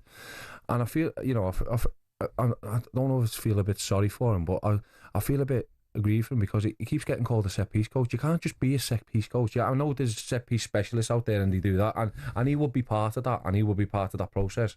But if you look at him last year, he was someone who Thomas Frank, you know, sort of, you know, turned around and relied on and spoke about, you know, what, you know, in game, during game, and everything else. And it weren't just on set pieces. He would have been the one who taken them to take sort of that pressure away from Thomas. So, you know, I think, you know, it's unfair when people are going, oh, they've appointed the set piece coach as the manager now. He would have been more than that. And as you've just said, you know, you've listed he's with the Republic of Ireland, MK Dons, and then obviously Sheffield United. So he's got, you know, he's done a little bit of his work and everything else, so why not, you know? And as he said, he feels ready for this opportunity now and this challenge, and yeah, I'm really looking forward to it, and I'm you know, I'm hopefully, you know, I'm hoping that he can do well, because what it does then, it gives, you know, the owners of football clubs, you know, when they start looking at us as young coaches and what we're trying to do.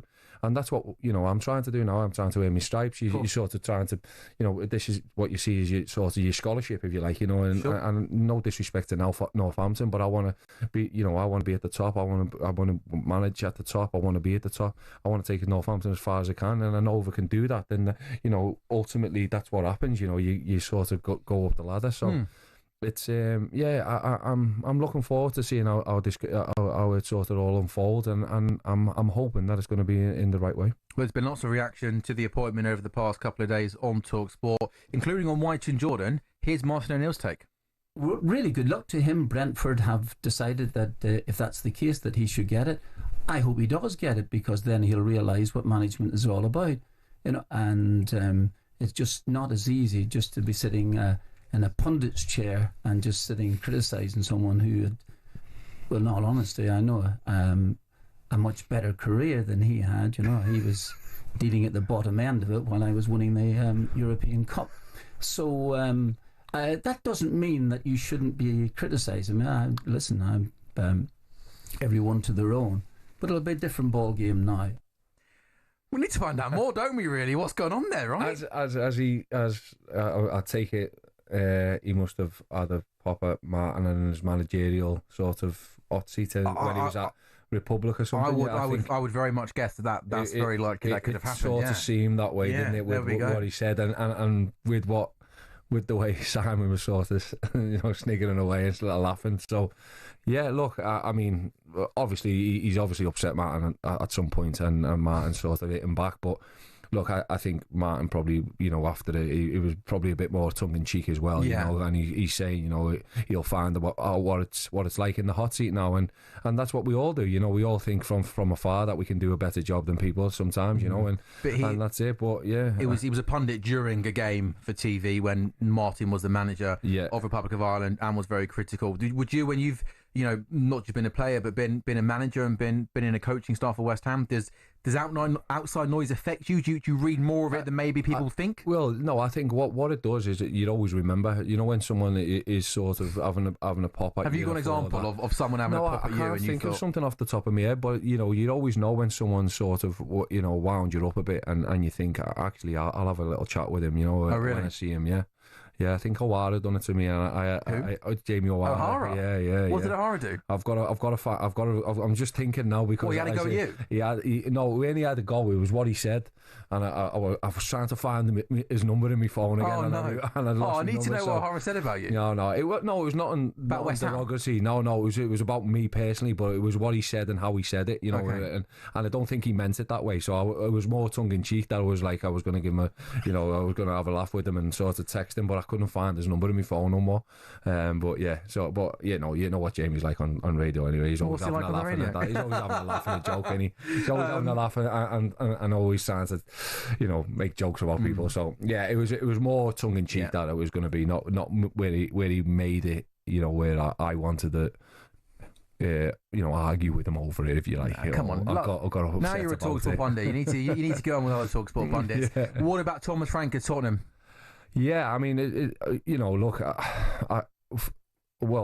Ange gets a trophy, and then all of a sudden he tells everyone at the beginning of the season. I was astonished, like when he come out with it, and everyone's like, "Wow, this man's put himself up there to be shot at," and He produced, didn't he? No matter what anybody says, he produced. He got a trophy for Tottenham for over 20 odd years, was it? And so, for him then to get the sack, it was quite incredible. But I think there was just probably a lot which had gone on over them first 6 months. Finished 17th over a 38-game season. It's just like I thought Daniel Levy got. I actually think Daniel Levy got two decisions incredibly right. I think he was right to sack Ange. I think despite the amazing thing he did in the Europa League, I don't think you can come 17th over a 38-game Premier League season and just almost get beaten in the same manner in every single game. And I genuinely think, I've always thought Thomas Frank is one of the most underrated coaches in the Premier League. I think year in, year out at Brentford on limited budget, they punched well above their weight. He's tactically really good, and you all know this, having come up against his Brentford teams.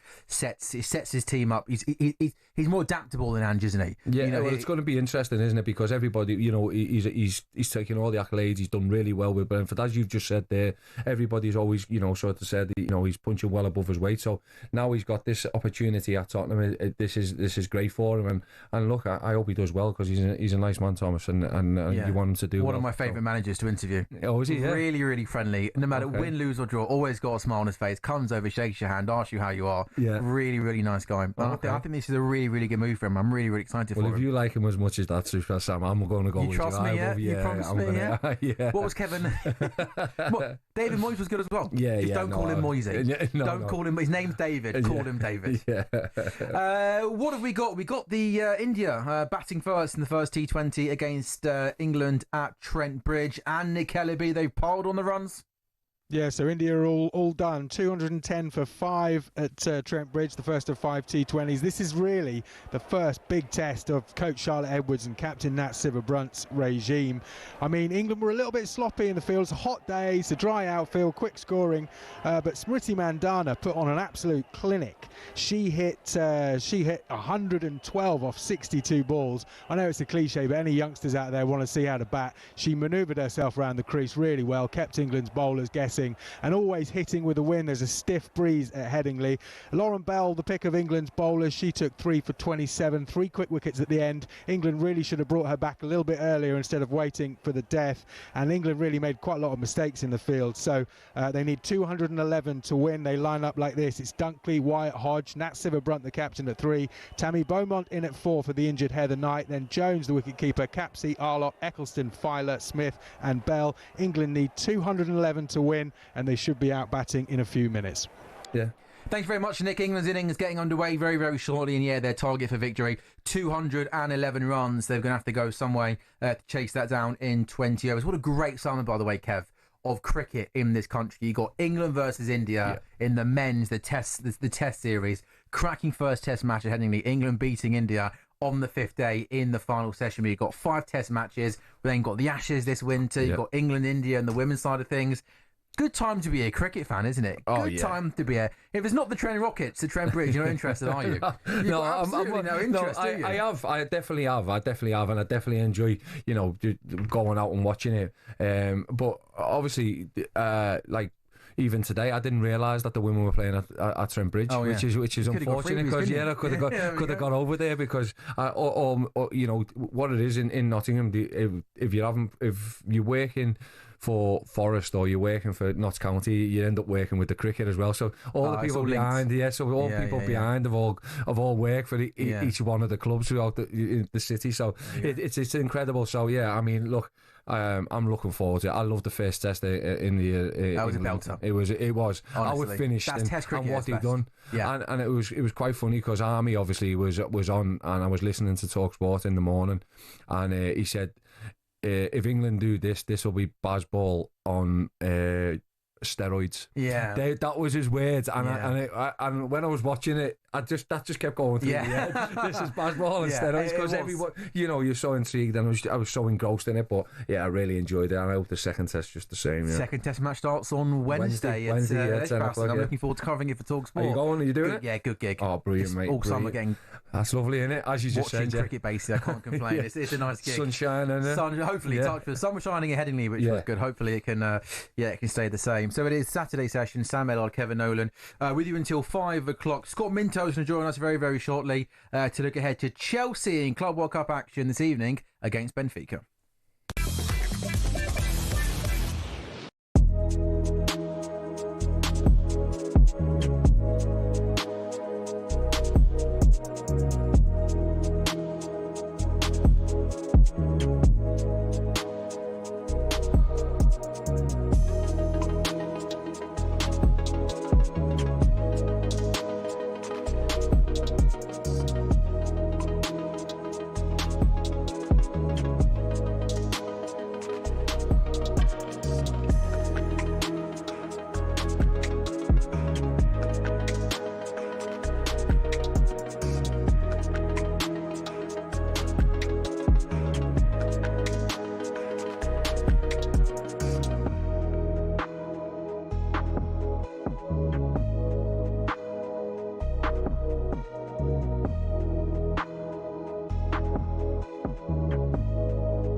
Saturday session on talkSPORT. Sam Ellard and Kevin Nolan with you until 5 o'clock this evening. Now the reunion of the century is just around the corner, and we're giving you a chance to win a pair of Oasis tickets in Manchester on July 19th. Oasis Live 25 is sold out, but talkSPORT can get you in. But that's not all. Alongside the tickets, we'll put you up for a night in a hotel and put $5,000 in your back pocket, completely tax-free. Listen up right now for everything you need to know and how to enter. Alright, kid, you have to be over 18 to enter in the UK, excluding Northern Ireland. For a chance to win a pair of tickets to the most electrifying rock and roll reunion of the century, a hotel stay and $5,000 spending money, All you got to do is text the word Oasis to 83338 by Monday the 7th of July at 11 p.m. and you'll be entered into the draw to go supersonic this summer. Sorted. Right, here's all the legal stuff. Text costs £2 plus one standard network rate message. You've got to have the bill payer's permission or post your name and number to Oasis Prize Draw, PO Box 3190, Colchester, CO2 8GP, to arrive by 5 p.m. on the 10th of July. This is a talkSPORT limited promotion run on talkSPORT, Talk and Virgin Radio UK stations. Full T's and C's at talksport.com. Oasis fan, Kev? Oh, yeah. Oh, yes. Oh, yeah. So am I keeping you, by the way? No, sorry. I was just looking, because obviously I was supposed to play in that game today, so I'll be getting all the pictures. Do we know? They drew 4-4. Your team drew 4-4. I'm really disappointed in, because we're the footballers a day with a running group. Right. So, yeah. So basically they're a one-man team. Without Kevin Nolan, they're absolutely useless. Yeah. You're going to get pelters on Monday for phoning in to come and sit with me to talk about... Listen, I would always take Super Sam over the football. Oh, there we go. That's why we like Kevin Nolan. Out of interest, did you catch Glastonbury last night? No, I didn't. No. 1975 headlining last night. Matty Healy's I'll bring in Ollie Klink as well. talkSPORT's Ollie Klink with us in the studio. You're on from 5 o'clock this evening, aren't you? I am, yeah. Matty Healy, the main guy in 1975. I'm sure he's a lovely lad. He walked around Glastonbury last night for an hour and a half on the main stage with a pint of Guinness in his hand, right? And at no point, at any point during his performance, did I see him have a sip of the Guinness. It drove me absolutely mad. He's got this lovely looking Guinness in a nice Guinness glass, and he's walking, not drinking. Do you think he's done it for the bet? Do you know what? I think he went on to try and come across as all old school and rock and roll and stuff like that. But have a sip then. Yeah. Goodness me. That's really wound you up, that, isn't it? That's the Andrew stuff. I know. Is it because it's getting to 5 o'clock nearly? Because you're just so rock and roll yourself. Well, I'm not on Glastonbury trying to act rock and roll. I'm not pretending to be rock and roll. Ollie Klink is with us in the studio because at 5 o'clock this afternoon he's alongside who? Jermaine Pennant. There we go. What's coming up on the show, Ollie? Yeah, plenty. We're obviously going to get stuck into some transfer visits. Sorry, by the way, I've got to say, Sam, I always get I'm a big Newcastle fan, as you know. I mean, Kev Nolan's an absolute legend. I'm a bit nervous. No, but the last time I saw Kev, he did a drive show and we went for some drink. Oh, Sam's just taking a quick picture of us. Yeah, just getting the picture, Kev. That's amazing. But the last time I saw Kev, he did a drive show and there was some work drinks afterwards. You obviously weren't there because not very rock and roll, are you? But yeah, and I was striding around with a Guinness, not taking a sip. And anyway, Kev turns up and I go up to him and go, "Hi, Kevin, I'm a really big Newcastle fan." But it was on the day, I think it was something like 12 years before, that he'd scored a hat-trick against Sunderland. How many pints did I buy you in the end? I think it was about 6 or 7. You probably never had to buy a pint of Newcastle. So he's like, this weirdo's back. I don't mean to make you feel bad, but I said to Kev in the break, Ollie's coming down in the studio next. And he genuinely went, who? No. I mean, he's a bit naughty in the last 20 minutes. It's getting to that point of the show where I'm now feeling a little bit. So plenty coming up in the show.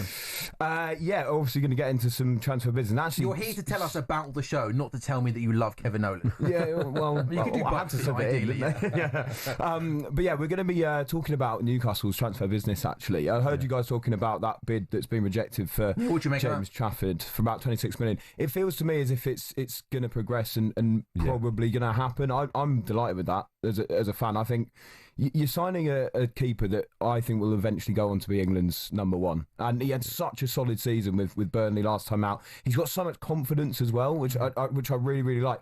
He had that season, didn't he, obviously, at Burnley. So he's got the experience of the Premier League. It didn't go that well for him, but I think he's progressed even further since then.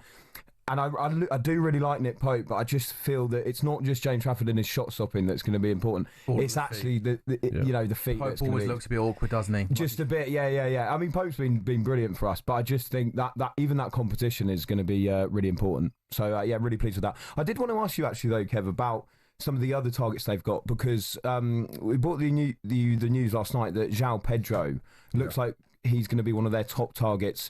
And Brighton would want a fee of around 60 million. They're also after Anthony Elanga from Forest. Forest would want a similar fee to that. What do you make of bringing those two players in? Do you think that would they be the kind of signings that take Newcastle to a higher level, do you think? I think you look at them and just the current seasons, but what they've done over the years now.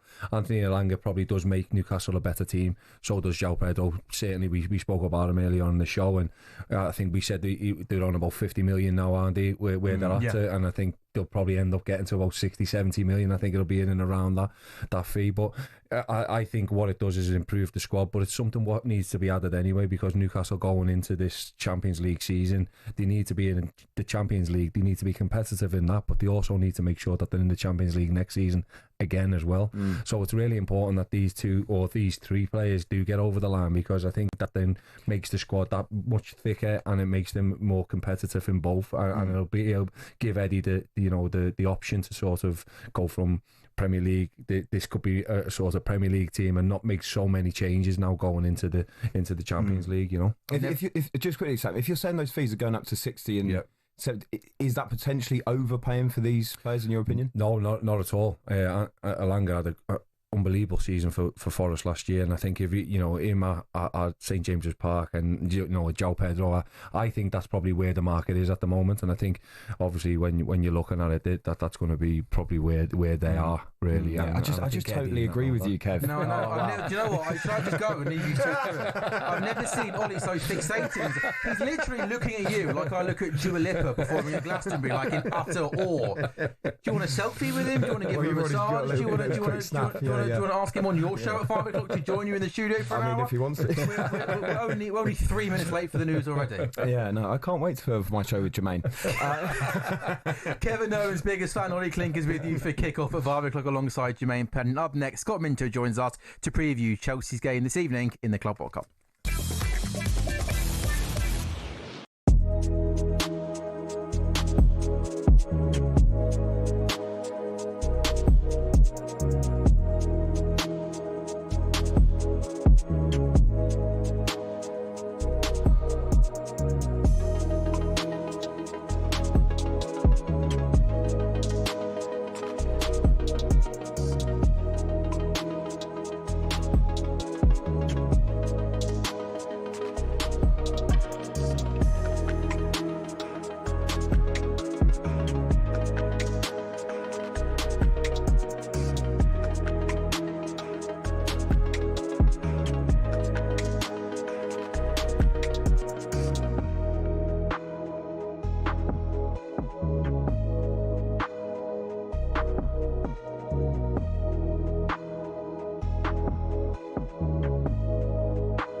you know who sings this? Yeah, there we go. Well done, Kane. Good work. It's the Saturday session on talkSPORT.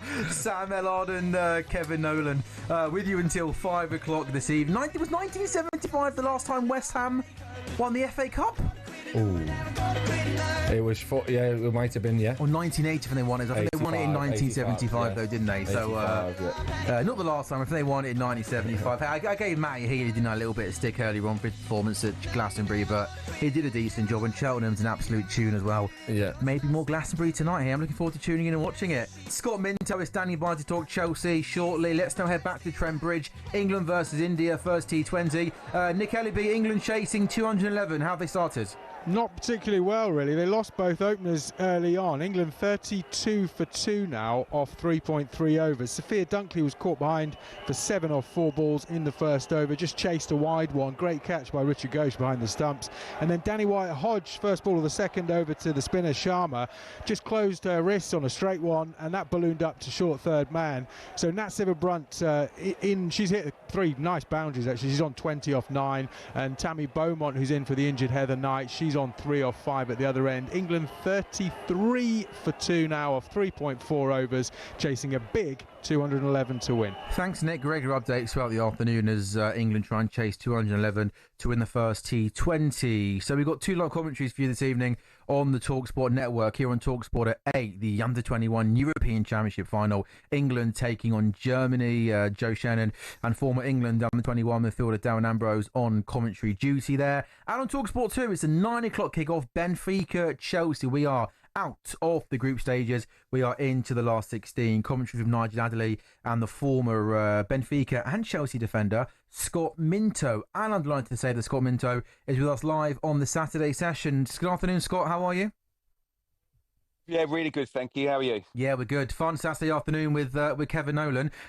So Chelsea out of the group stages, 2 wins from their 3 games. What have you made of Chelsea's start to the Club World Cup, Scott?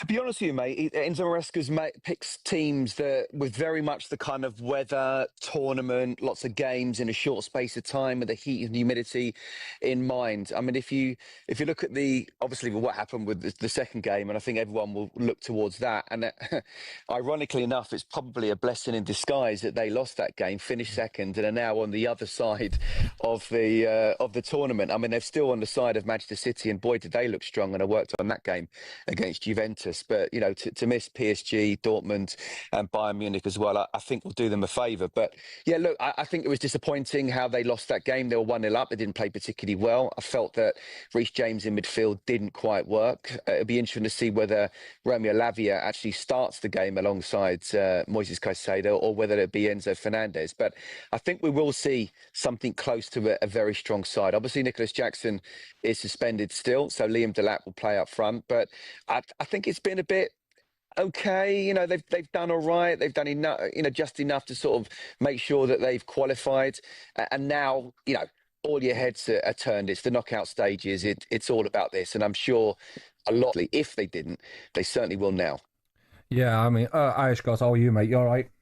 Yeah, really good, mate. Good to hear from you. Yeah, you too. I think that 100 million sort of starts to help. Yeah, it gives it that incentive. But I wonder what the lads are getting, Kev, in terms of bonuses individually. We were actually talking about that earlier on because we had Stefan in, and he was saying, but I reckon there'll be a real good bonus for the lads, because obviously with it being in the summer as well, Scott, because you know yourself, you wanted your time off, didn't you? So to begin going into a Club World Cup and them seeing them figures being banded about, I think it's going to be a big thing, isn't it, with the money and everything else. So the lads would have sort of held ransom, I think, the clubs if we win it, you know. But I mean, you just talked about it there, mate. You know, they're in the favourable side of the draw, aren't they? You know, and to think that they can get to the semi-finals and then when the money, what, you know, Stefan was sort of saying that they will earn getting to the semi-finals, it'll only be good for Chelsea, won't it? And obviously with the Liam Delap and everything, getting another, you know, couple of games under his belt, if he can get past Benfica tonight, it'll be incredible for them, won't it? And sort of a good for the PSR side of it as well. Well, I mean, when you think that Chelsea spent, what was it, about 1.2 billion, and yet they still seem to be okay within PSR. I mean, obviously they've been very clever accounting wise. You know, they've sold the women's team, they've sold hotels, you know, they've sold players that have come through the academy, and you know, I've not necessarily agreed with that decision, certainly with Conor Gallagher.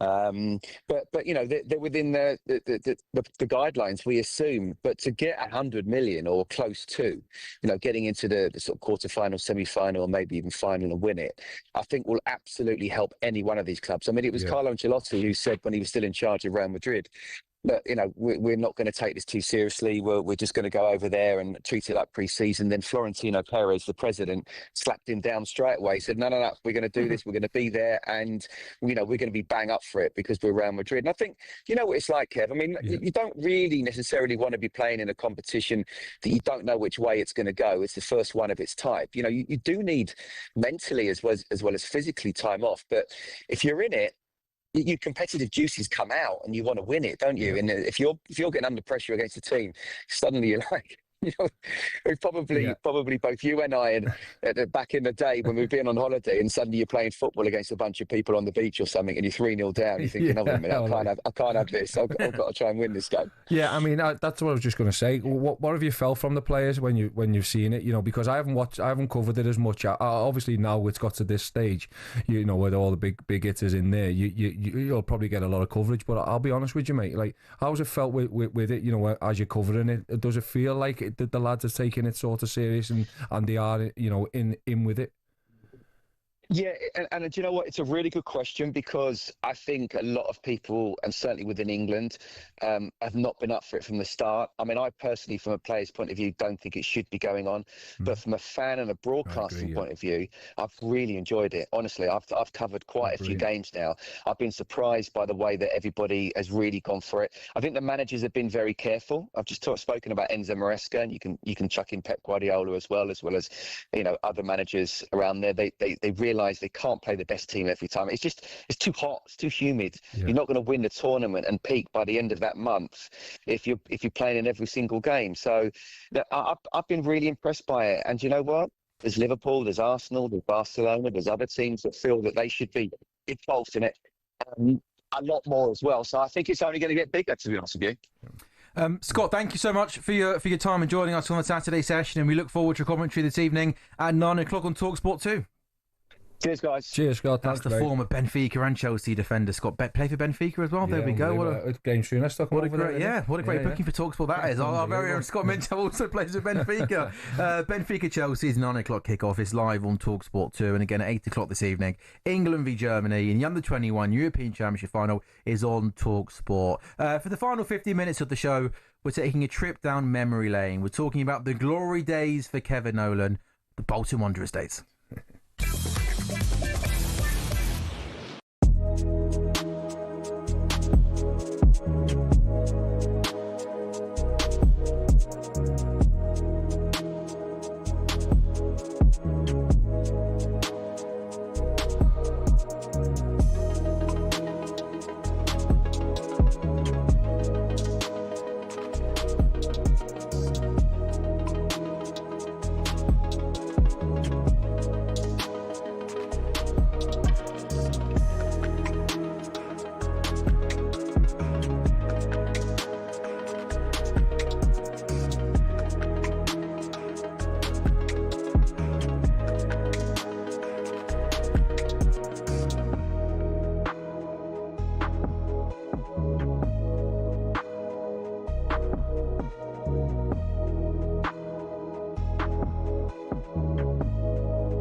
good afternoon. It's Sam Ellard and Kevin Nolan on the Saturday session. We're with you until 5 o'clock this evening. Then it's kick-off with Ollie Klink and the former Liverpool winger Jermaine Pennant. Going to finish the show by talking about the good old days for Kev. Look at that big smile on his face there at Bolton Wanderers, at the club from the age of 15, with the club as they got into the Premier League. And of course, it was a team under Sam Allardyce that had great success. Highest league finish, 5th in the Premier League. Of course, played in Europe with them, and you had some wonderful seasons there, making over 300 appearances for the club. So joined Bolton at 15. You remember the time when you got the phone call to come down and have a trial? Yeah, it was actually a friend that my friend's dad who took me down. You know, because Daryl Tago was there at the time, and Phil, his dad, used to drop me off. We used to play for the City Boys together, Liverpool City Boys, and I remember sort of asking how I was getting on, because he thought I was still at Liverpool Football Club at the time, and I hadn't been for a few months. And right. I remember when he said, "Oh, I was going at Liverpool," I said, "Oh, I haven't been there for a while," and he was sort of slammed on the bricks like, "What?" and then said, "Oh, would you want to come up to Bolton?" And and so I went up with him, and How long were you at Liverpool for? I was at Liverpool for 5 years. Okay. So from now. Was that hard though when you left for 5 years and to then not be there anymore? Again, and the reason why I left, and Steve I was great in that time as well. The reason why I left was because I wasn't enjoying it, and my dad sort of rang Steve and just said, "Look, he's not enjoying it." They probably would have released me at the end of the season anyway, but I wasn't enjoying my football, and I wanted to just go back and play with my mates, so I did. And that the rest, as they say, is history. You know, it was one of the best decisions I made, and but it was only because I just wasn't enjoying it. And when you're not enjoying it, sometimes you've got to take a step back. And my dad was there to, he weren't forcing me and pushing me. He was just like, "Whatever you want to do, lad." And so it was always nice to have that support. Yeah, absolutely. That Bolton team that had good success in the Premier League, an iconic team, right? I mean, Nolan playing off Davis, JJ Okocha and Ivan Campo just pulling the strings in midfield, Stelios Giannakopoulos out on the left-hand side. I mean, Jussi Jääskeläinen in goal, proper Barclaysman goalkeeper. But actually, it was a team that finished 5th. It was a team that played in Europe. What made that team so special? Togetherness. The belief that we can upset people, and that we were better than what everyone thought of us outside. We were sort of, it was us against them, us against the world sort of mentality within that. I can imagine Big Sam putting that up in the dressing room wall.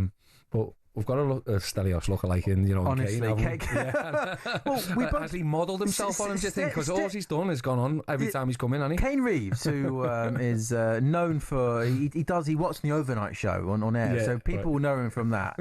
Here we go, he's coming in. Go on. Well, I'm just obsessed with Stelios Giannakopoulos. You do, by the way, you do. Now I'm looking at you on TV. Are you sure you're not like his big brother? Slightly more attractive, some would say, but someone like him. I haven't seen him move so quickly all day just to come in and talk. What do you love most about Stelios Giannakopoulos? Well, the fact that he came over as his hairdo. Got the same bonnet as me. First of all, his name, how commentators managed to pronounce it so well for all those years. But the fact he came over with no fanfare whatsoever, and then he was part of that Greek team that won the Euros. Yeah. When he came back that summer, what was the reaction like for him? Did you realise how good he was? No, we obviously knew. We knew that Sam had always pulled a gem out, and when he come over, and he was very confident. Stelios, very sort of confident within himself. He's small too. You don't realise. Yeah, he was. He was really good in the air, but really backed himself and everything else. And I remember me was me obviously girlfriend then, but my wife now. We were in the Maldives. Went to the Maldives that year of the Euros, and I remember we were sitting there, and I said, "Stelios has told me that they're going to win the Euros," and they were 100 to 1. No way. He said, yeah. He said before he left, and I said, "Good luck in the Euros," and he went, "Nobby, we will win the Euros this year." Oh wow, unbelievable! And the rest is history. And 100 to 1, and he come back. Yeah. And he come back. What was he like coming back, walking into the training ground? He lapped it up. Yeah, and to be fair, rightly so, right? Like the way he run. Yeah. That's how we run into the changing room with his medal around the neck. Yeah. To be fair, though, I was delighted for him because such a lovely lad. And the story of Greece doing it was insane, wasn't it? Yeah, what was he like as a lad? Bit of a character. Yeah, good character. Good stories for us. Another one to put us. That's the best story I think you can ever know. They believe. Tenure, Greece will win the Euros. He said, and and it weren't like a tongue in cheek. It weren't like, you said we're going to win it, and we're going to win it. Yeah. And I was like, yeah, okay, yeah, good one. You know what I mean? And walking out. 2 games knocked out, but no. Yeah. Unbelievable scenes, and I was delighted for him because he felt part of our family. So it was like the way we were all together. That moment when you seen him celebrate, and we were all dead chuffed and delighted for him. And also, Fernando Hierro came from Real Madrid. How on earth did Sam Allardyce pull that one off? Oh, let's have a little bit of respect for big Sam Allardyce. talkSPORT Sam Allardyce. It's a good story actually, because what he used to do, because obviously we had the Reebok at the time, and then it was the hotel just off it, so he used to wine and dine them there. Okay, and always nice. used to say, we can't take you to the training ground at the moment because it's all shut up and everything else, so we'll take you tomorrow, but we'll get everything done and all that. So you used to have a meal, and you overlooked the pitch and everything else, nice fine dining and everything else. It was lovely. It was lovely where it was. And then the next day, once they've signed, and then you take them to the training ground, and you're in the porta cabins and all like, what's going on here? Yeah. So he done it. He was quite. That's how we got him. Walking around thinking, what have I done? Yeah. Goodness me. No, but the ever, Yuri Djorkaeff was the first one who come in. He was the first one to sort of come, and he was incredible. But them type of players, it didn't matter. It was a grass for them, and they that's where they done the business, and everything else come secondary. But he was incredible for me as well. For Fernando, he was brilliant. Probably the most eye-catching player in that team, I think, was JJ Okocha. I mean, you think of pure entertainer, right? He was just unbelievable. Didn't he, that season where he sort of just outshone everybody. It was on everybody's lips, weren't he? No matter if wherever you're from, whoever you supported, everyone wanted to watch JJ Okocha, and wherever we went, and he just sort of took it. But he had that ability. Did he do all those tricks in training though? Yeah. And did you not want to just clap at him? Yeah. When he done it to me, and we did kick him, and he took it, and he'll kick you back, and that's the way we were. But that's the way we were all together. But we, you just look at it, when he done that to Arsenal, to of course, very on. What was it about Arsenal? There was that period, wasn't there, where you would always seem to get one over on Arsenal at your place? Yeah, I don't know. I just think we always fancied it. But people always talk about the Arsenal, but we've done it to Man United as well, at our place as well, and we matched them more than most times. But Arsenal was. I think it was more because it was a Wenger. And Wenger used to moan about a lot of things, so that obviously brought the spotlight on it a bit more. You obviously had done so many great things in your career, but with that, playing for Bolton in Europe, those great days, is that maybe the most fondness of your career? Yeah, I think because obviously we've seen it, and it was a 5-year plan when we were in the Championship. It was a 5-year plan. So when we were actually in the Championship, I remember being in a meeting, and it said 5 years we're going to be in Europe. Wow, that was his goal. Yeah, the gaffer's goal, and we got there in 5 years. That's incredible. Absolutely incredible. When people actually go, did you think you were ever going to get there? Yeah. There was actual and just very, very briefly. Yes, sorry. I'm sad to see Bolton's decline in the last few years. Yeah, absolutely. You must know lots of people still there. Listen, they're in League One. I went back that last season. It was lovely to go back. Yeah, it was great. The fans were absolutely brilliant. I didn't know that. Yeah, must have got a great reception. Yeah, they did. Yeah, and it was very emotional. Yeah, I bet it was. I mean, they beat us, which I wasn't really too happy about. But I got really emotional at one point when they started singing my name again and everything. But I was delighted to be back. Yeah, do you know what? Could you not take some Sam Allardyce tips and try and get some, world class stars? Where's your Stelios Giannakopoulos? Well, that's what I'm hoping. I'm hoping that a few of my contacts in the Premier League, they're going to help me out with a few loans in the coming weeks. That feels like a lovely way to end. Going back to Bolton as the Northampton manager and getting an outstanding ovation. Kev, thank you so much. Also, by the way, this has just been you've come out of nowhere to ask questions about Stelios Giannakopoulos. Are you happy? Well, finally, the talkSPORT audience have got what they've wanted for all these years. The details of Stelios Giannakopoulos at Bolton. Kev, it's been an absolute pleasure over the last couple of hours. Hopefully, we'll see you in the studio sometime soon. But if we don't, best of luck this season. Thanks, at Northampton, and hopefully we'll see